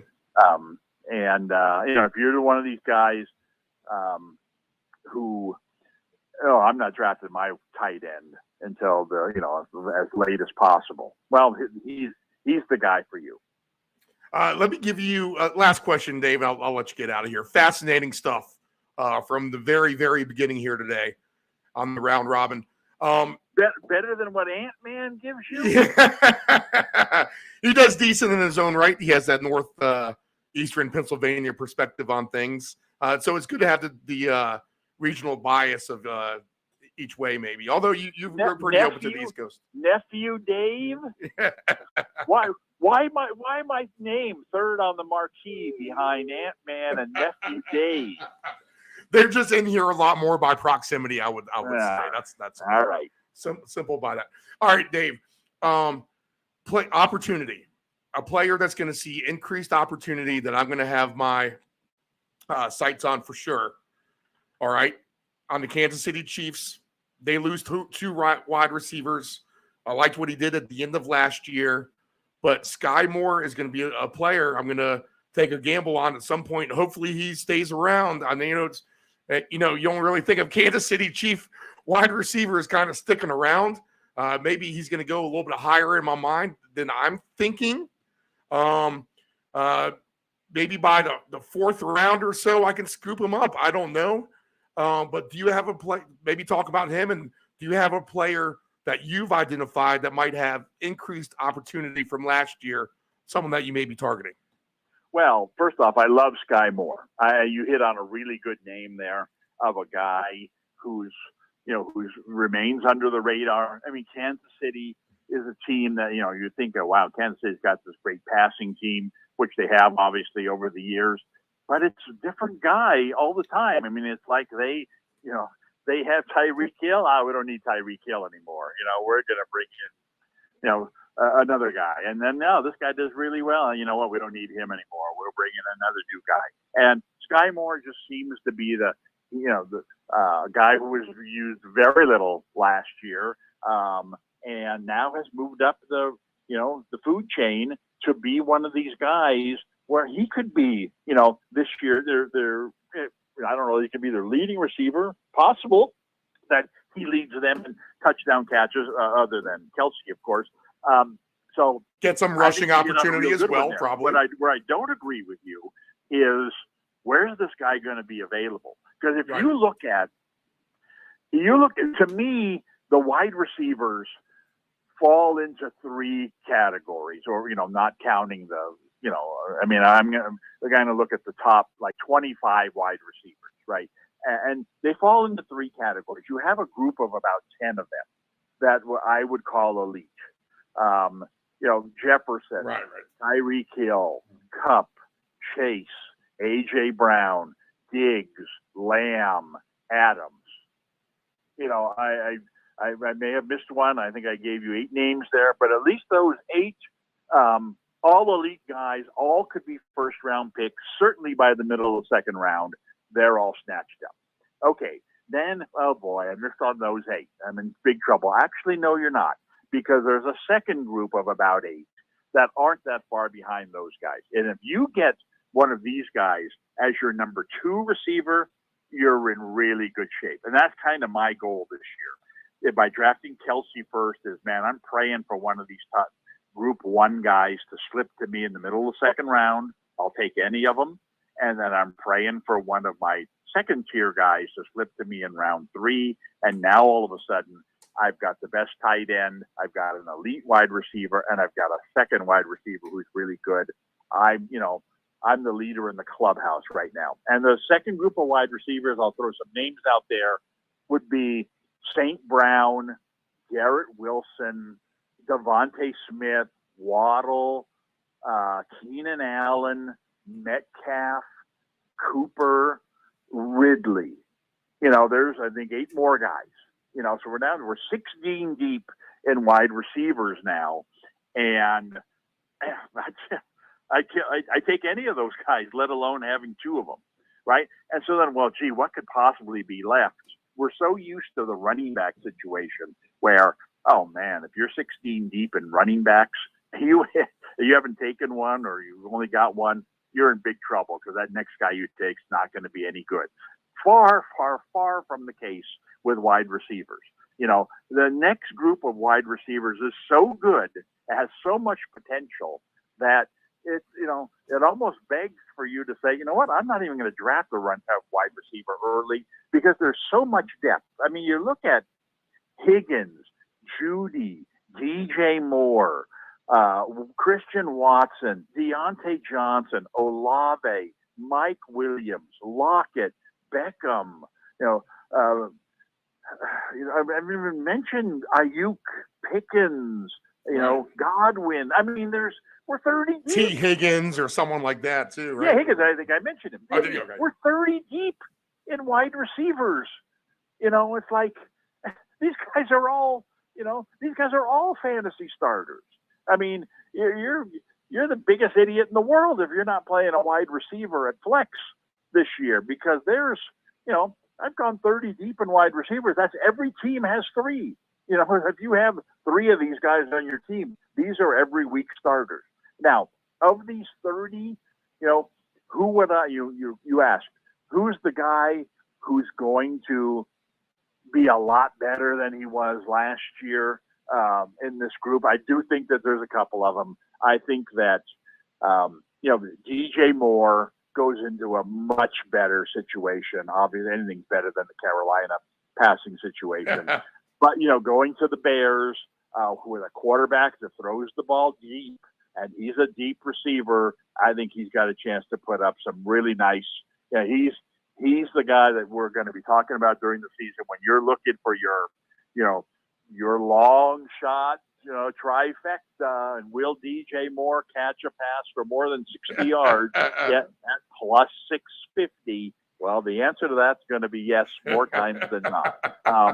So I think that he's someone who's is he easy to identify based on previous numbers? No, kind of a dime a dozen. He's had some good years, nothing special. Well, you can blame that on the situation he was in Carolina. I think he's not that the Bears are the greatest passing team in the world, but they do have they are going to throw the ball deep. They are going to be one of these kind of all or nothing kind of teams that give him an opportunity to do what he does best, which is score long distance touchdowns. I think Deontay Johnson is a guy who was terrible at the beginning of last year. And if you drafted him, you might have dropped him. You certainly weren't playing him. He was very disappointing. But he came on very strong at the end of the year, kind of what he had indicated he would do the previous year. A lot of drop balls. He had a lot of drop balls at times. Right, exactly. Right. He couldn't catch the ball, save his life at the beginning of the season last year. I don't know why, but all of a sudden things started to click with the new quarterback. And now that the quarterback comes in this year, and he's got a year of experience. This team is clearly, this is not Le'Veon Bell running the ball anymore, for this team. This is not a running team like it used to be. This is more of a passing team. And they brought in, Pickens, right, as a wide receiver. And he's getting a lot of the attention. But I think, fantasy. I mean, Pickens is going to be one of these guys who catches 6 balls for 80 yards each game, but it's going to be Johnson that's going to get the 12 looks. He's going to be the guy that catches 10 balls for only 60 yards, but when all is said and done, 10 for 60 trumps, 6 for 80, all day long. And that's just, that's the point, the PPR, you catch 8, 9, 10 balls every week. I don't care how many yards you're gaining. You're drafted as a, third wide receiver. You're the flex. You're putting up 15, 16 points, and you haven't even gotten into the end zone. Throw 1 touchdown in there, and now I just got 20 plus points out of my flex guy, and that's a big advantage for you over another team. So he would be a second guy I would throw into that group. I'll give you 2 more. One is Beckham. Now Beckham has a chance to be a big disappointment. And I'm afraid he's going to be drafted too early based on his name. But I do think that the Ravens are going to be a better passing team this year. I think Jackson, he has a chance to be this year's Jalen Hurts. I think that he's going to, he needs to get back to running the ball more. And of course, he's a big injury risk because he does that. But he's got, I think he's got a receiver in Beckham that he hasn't had before.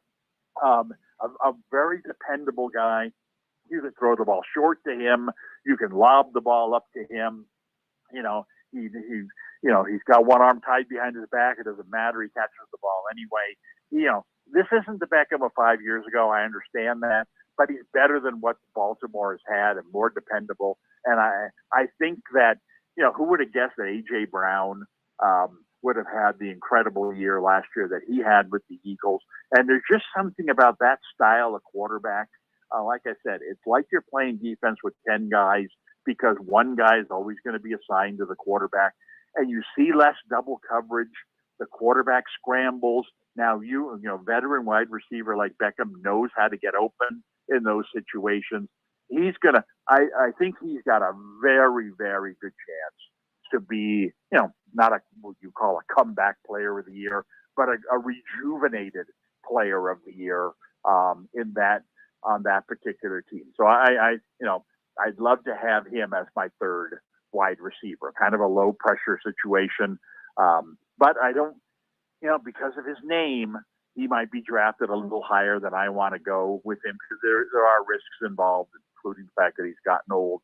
And then the last one, and this guy's ranks a little higher, obviously, than the rest of them, but someone who's, to me, significantly underrated this year based on the fact of out of sight, out of mind. We talked about him last week, and that is Ridley.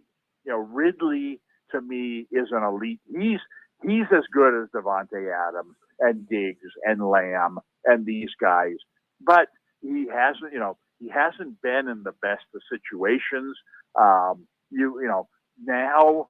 obviously last year he doesn't play at all, so he's not on any radars. You look at, I'm going to draft based on last year's leading receivers. But you ain't going to draft Ridley because his name's not on that list.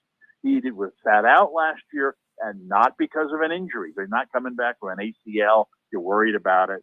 And so he's fully healthy. He's gone to Jacksonville, which has, one of the best young quarterbacks, a guy who's, maybe 2 years ago, Lawrence wasn't ready to have a big passing year and make somebody a fantasy star as a receiver. But I think he's ready for that now. Look what he did last year, to a couple of these guys who, on the team last year that, Kirk, Christian Kirk last year, 84 catches, Zay Jones last year, 82 catches. Christian Kirk and Zay Jones. They couldn't carry Ridley's jockstrap. Ridley is far better receiver than these guys. Right. Yeah. Yes. And now he's not getting the developing Trevor Lawrence. He's getting the proven, I'm one of the top 5 quarterbacks in the NFL. I'm second covering of, Herbert's, Trevor Lawrence. I just think that the sky's the limit for him. If you can get him as your number 2 receiver, you're in really, really good shape. And like I said, Right. you don't, for all you know, I'm not going to be shocked in my draft. Again, we'll go over my draft strategy one more time. If I'm drafting Kelsey in round 1 and I'm hoping, Devontae Adams slips to me at number 15 in round 2, and then I get to round 3 and I'm like, oh man, I hope I get Ridley. And then you realize, wow, Garrett Wilson slipped to me, and I'm going to take Garrett Wilson, in the 3rd round. And then, wait a minute, nobody's taken Ridley. Right. It's the end of round 3. I'm 5 picks away. I'm 3 picks away. I'm 2 picks away. Oh, please don't do this to me. Don't take him right before me. And there he is. He slides to you in round 4 as the 18th or 20th wide receiver taken. And again, it's just because 5 of the guys in your league don't even know what team he's on. He's not even on my list. I thought he retired. Well, that's because you're looking at last year's stats. Right. He's on the Falcons, and the Falcons are a terrible passing team. No, not on the Falcons anymore. No, he's hooking up with the 5th best quarterback in the NFL as the guy that made Zay Jones fantasy worthy last year. And this guy has twice the talent. He's got something to prove. He's healthy. I think that, to call him the most underrated player in the draft is kind of far-fetched because he is considered to be, somewhere in the top 20 among wide receivers. But like I said, if you could get him in the 3rd round as your 2nd wide receiver, you're in good shape. If you can get him in the 4th round as your 3rd wide receiver, start printing start engraving the trophy because you're going places. If you start off your draft with, this is wishful thinking, Kelsey, Adams, Garrett Wilson, and Ridley. It's like you are so far better than any other team at the tight end and wide receiver positions that it's like shooting a 61 in the 1st round of the Tour Championship. You're ahead by 5 strokes. Doesn't mean you're going to win. You still got some competition out there. But we've discussed this. You can get a good quarterback in rounds 5, 6, and 7, and then it comes down to, can you identify who these under the radar running backs are going to be, it's not going to be as difficult as maybe it sounds because there's so many of them.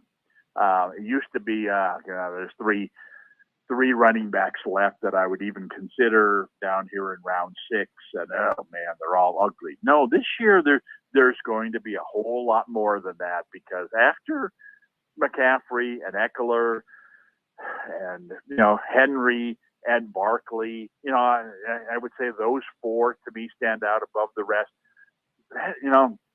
Your guys are going to draft Harris and Jacobs and Mixon and Chubb, Pollard. Okay, that's fine, but those are. You're once you get past that group, it's so wide open. And in fact, great, knock yourself out, draft a running back early on, and that makes you less likely to draft a 2nd running back, for a while, and that's going to, leave more guys available to me when I start drafting running backs in the 5th round, because when I do, you're going to see a lot of guys were people kind of shake their head and say, "Oh boy, that's way too high for Gainwell. That's way too high for Breece Hall. That's way too high for Rashawn White. That's way too high for Cook. Whoever, whatever it is." And you might be right, but it is the 5th, 6th, 7th round, so it's not way too high for anything, right? And you draft one, like I've said before, you draft one of these guys. What are the chances that he's going to be the guy that blossoms this year? Not great. You draft 2 of them. You know what? I'll take my chances that one out of these 2 develops. You draft 3 of them. You draft 4 of them. You draft 5 of them. Again, you have Kelsey. You have 3 great wideouts. Why you don't need to draft? You don't need to draft another tight end. Period. You don't need to draft another wide receiver. Probably it's at least round 10. Yeah. You got to throw a quarterback in there. But from rounds 5, through 9, you draft running back, quarterback, running back. I mean, you draft at least 4 of them, if not 5, over the course of 6 rounds. And, if one of them hits, given the rest of your roster, you're in real good shape. If 2 of them hit, 2 out of 5, it's not asking too much. 2 out of 5 hit, then, you know what? The rest of the teams are playing for second place. So, that's my the way that I look at this year's draft, and like I said, the reason that I'm very excited about this year's draft is because there's the running back situation has never been so muddled, and I love it. I love mud. Dave, this has been fascinating. We have a full slate of games on the weekend. We'll be able to do some homework. We'll see what we learned, see if we can start to pick out some players that we can lock in the later rounds or at least get our eyes on to try to have a better idea about it. Hey, did you see the Cleveland running back? Let's keep an eye on this guy or something like that. All right. Appreciate the time, Dave. It was great. Okay. All right. Yep. Talk to you next week. Okay. We'll be back right after this.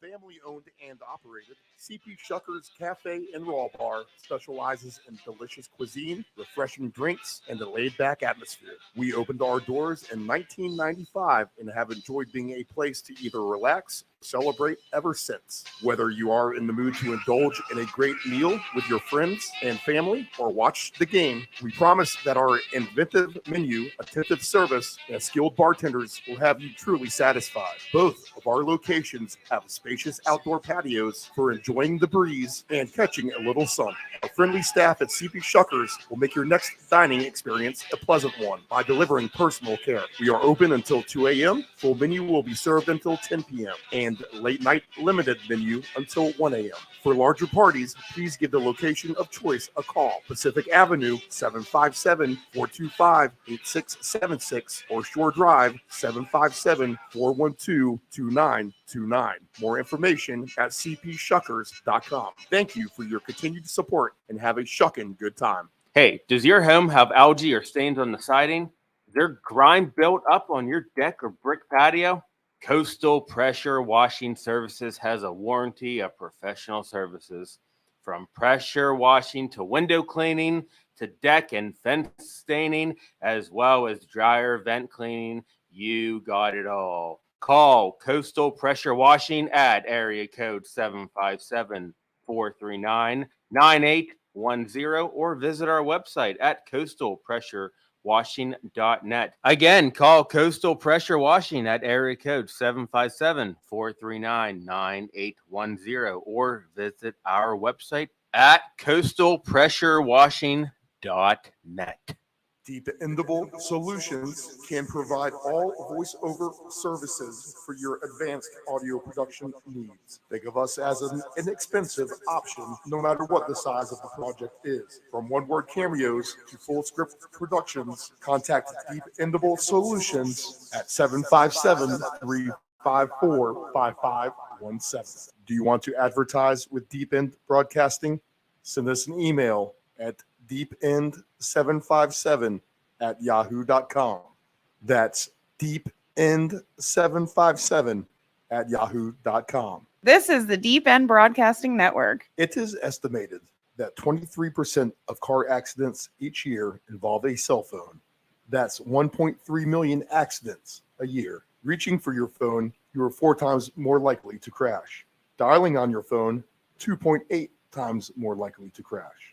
And texting on your phone, you are 23 times more likely to crash. Attentive drivers are safe drivers. Know your gambling limits. Don't ever bet what you can't cover. Wagering on sports is only fun when you do it the right way. Not every bet will win. When you get on a bad run, know it and avoid trouble. Know your gambling limits. Control your alcohol. Don't fight.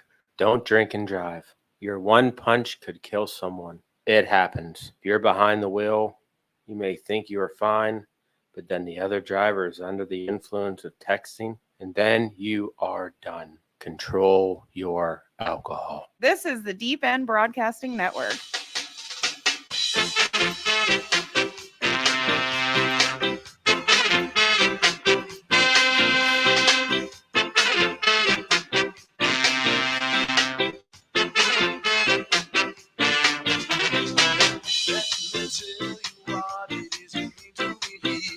If you want to catch any of Dave Del Grande, the replay will be available right after we conclude this segment.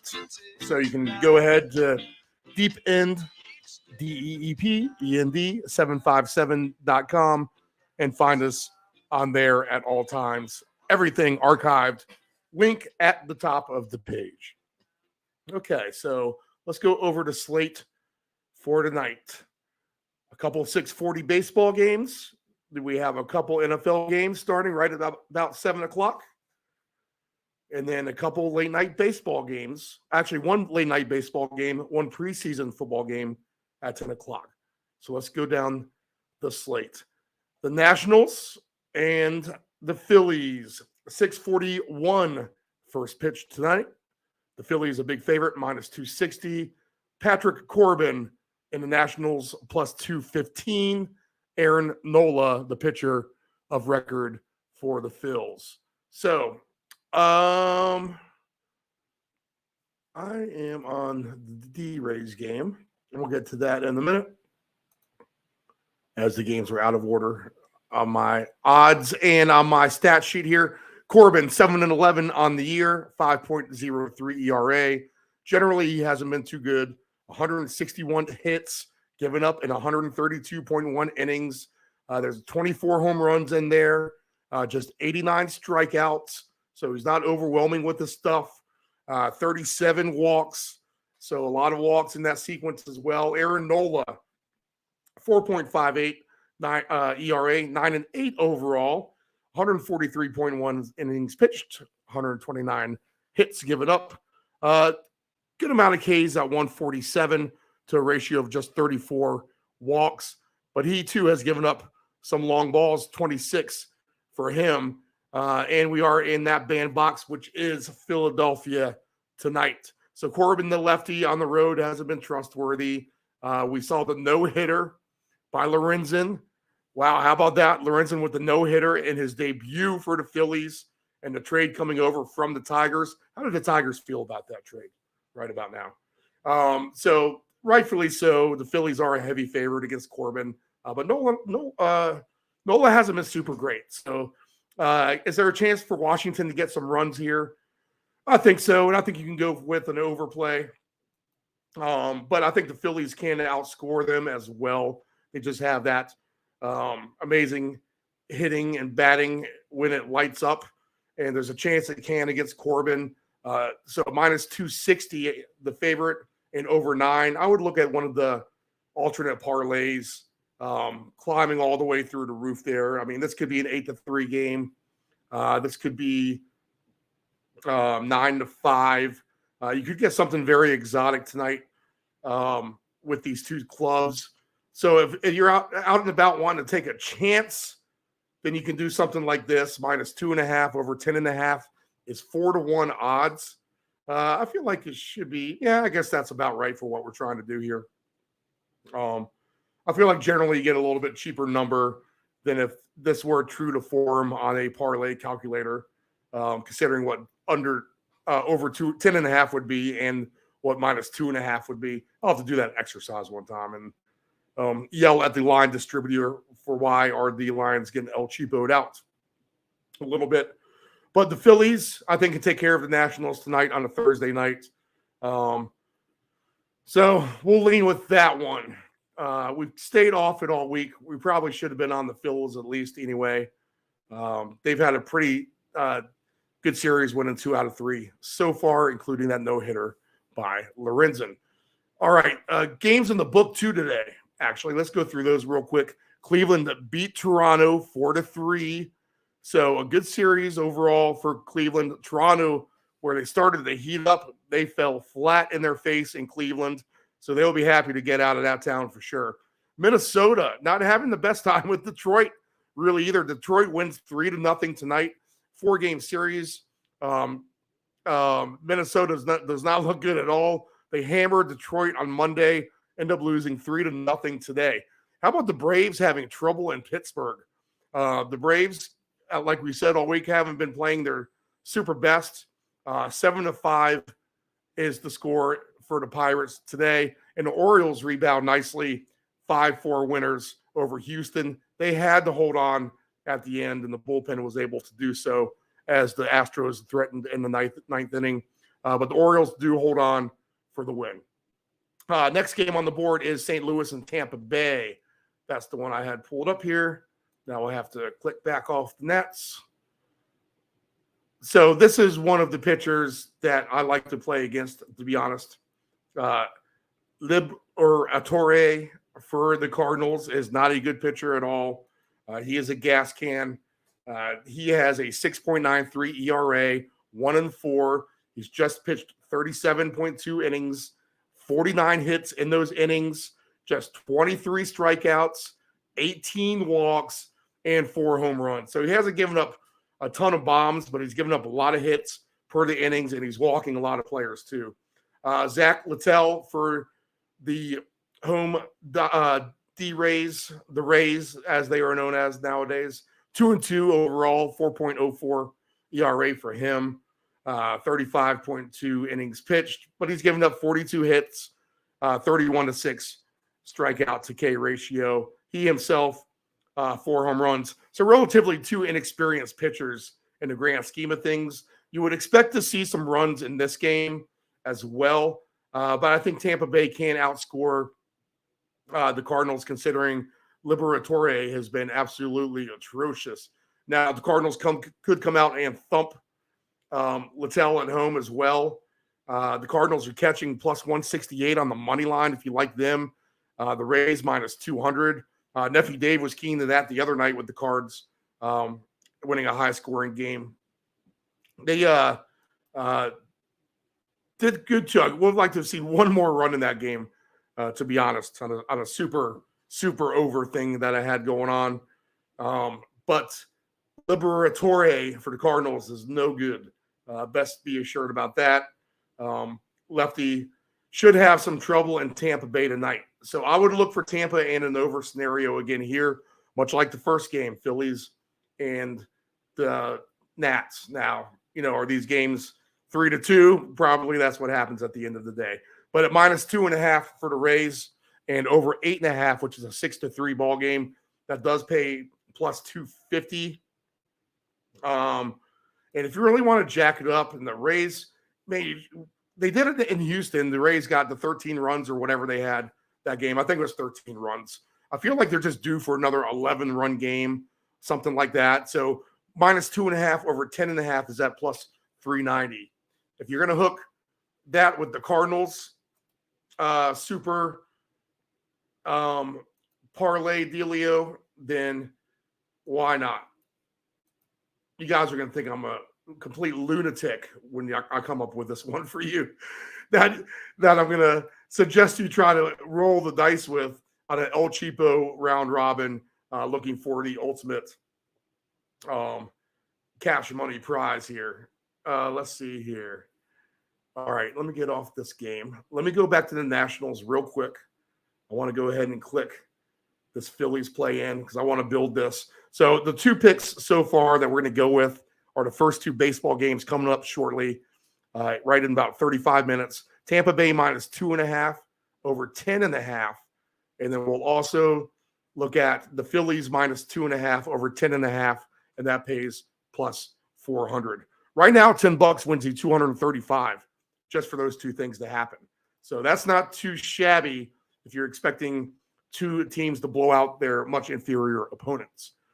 All right, another situation, much the same. 7 o'clock game, Boston and Kansas City. Although Kansas City has given Boston fits in this series for sure. They are the heavy favorite with Paxton on the mound, -240. He's been decent on the year. Plus 198, the pitcher Cox for the Royals. Over-under is up there as well. Over-under is at 10.5 to start this. As I zip back over to that game, and really we're almost there. Just one more game left after this. All right, Cox, 3.58 ERA, 27.2 innings pitched, 23 Ks, 18 hits. It's not too bad, but he has 14 walks. You'd like to see that trimmed down. He's only given up one home run. So the lefty has been okay for Kansas City.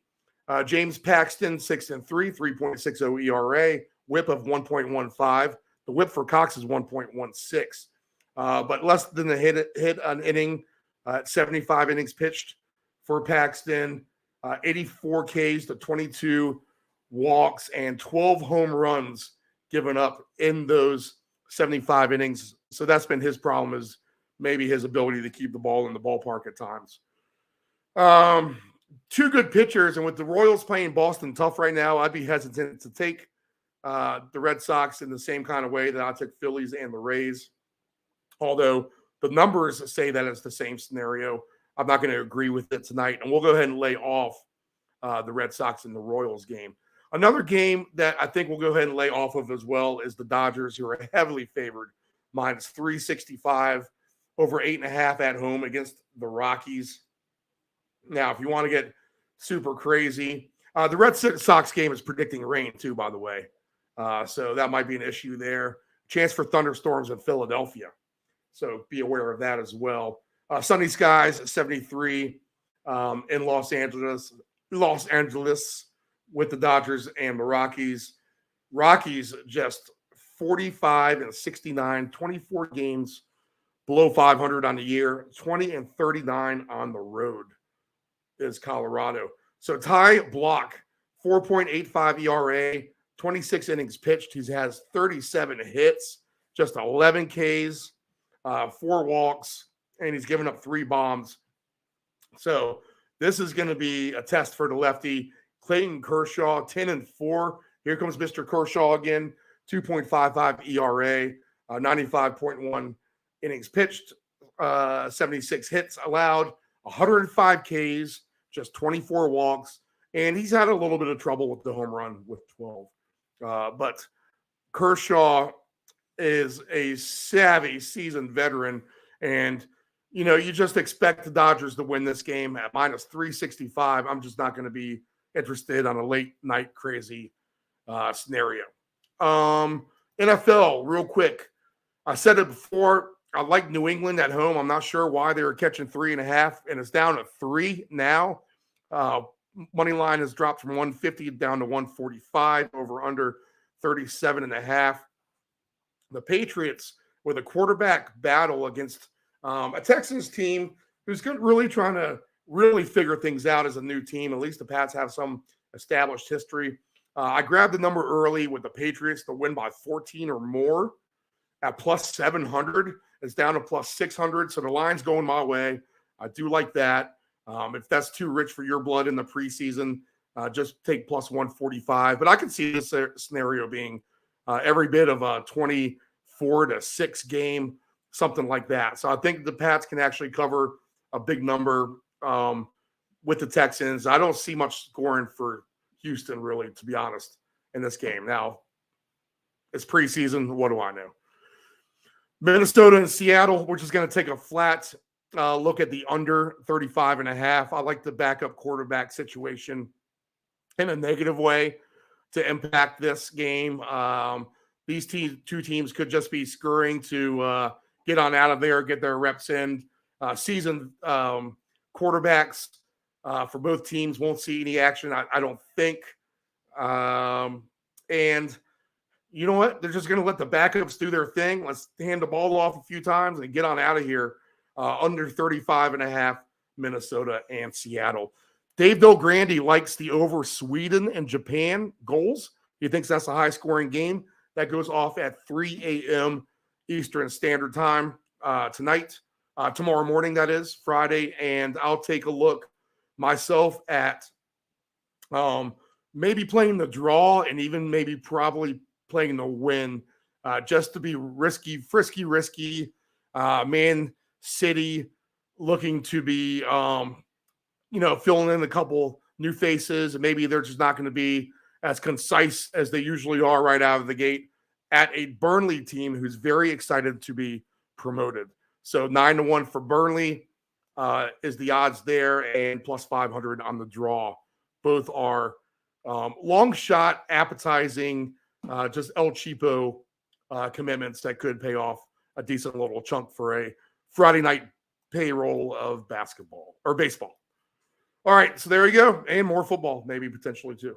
And you know what? Don't let anyone tell you you're an idiot for betting the preseason. I think there are definitely angles if you can get on the Twitter and the X's of the world and follow your beat writers, see who's going to play a little bit more than others. I think there are definitely clear quarterback scenarios that can work in your favor as far as being able to move the ball, score, et cetera, et cetera. It's football. Anything can happen. It's preseason. Anything can happen. Have fun with it. Don't get carried away. But we'll hope that the Pats situation at quarterback can carry them through tonight. All right. Friday soccer paycheck tomorrow at 4 o'clock Eastern Standard Time. We'll come on with all the games for the EPL. This show to Round Robin returns Tuesday. We'll have on John Hale for a full ACC football preview. We've already done it, so we'll air it then. I just didn't want to put him and Del Grande in their long interviews back-to-back on a Thursday.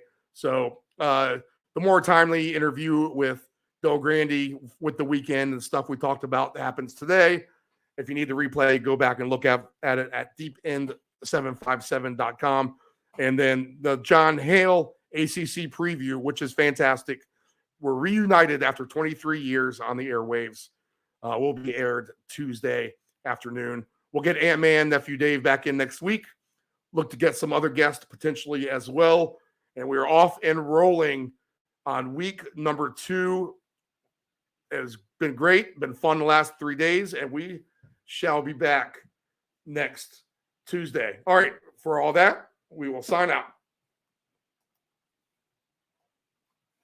As soon as the music goes off, we will sign out. Looking forward to the EPL coming back this weekend. Already did a little correct score parlay. So if you plug in the 25 cents, it pays amazing returns across the board. I guess I can tell you real quick before the music pipes up on me. But correct scores: Burnley 2, Man City 1, 3-3 Aston Villa, Newcastle, 3-0 each in the Arsenal and Brighton game.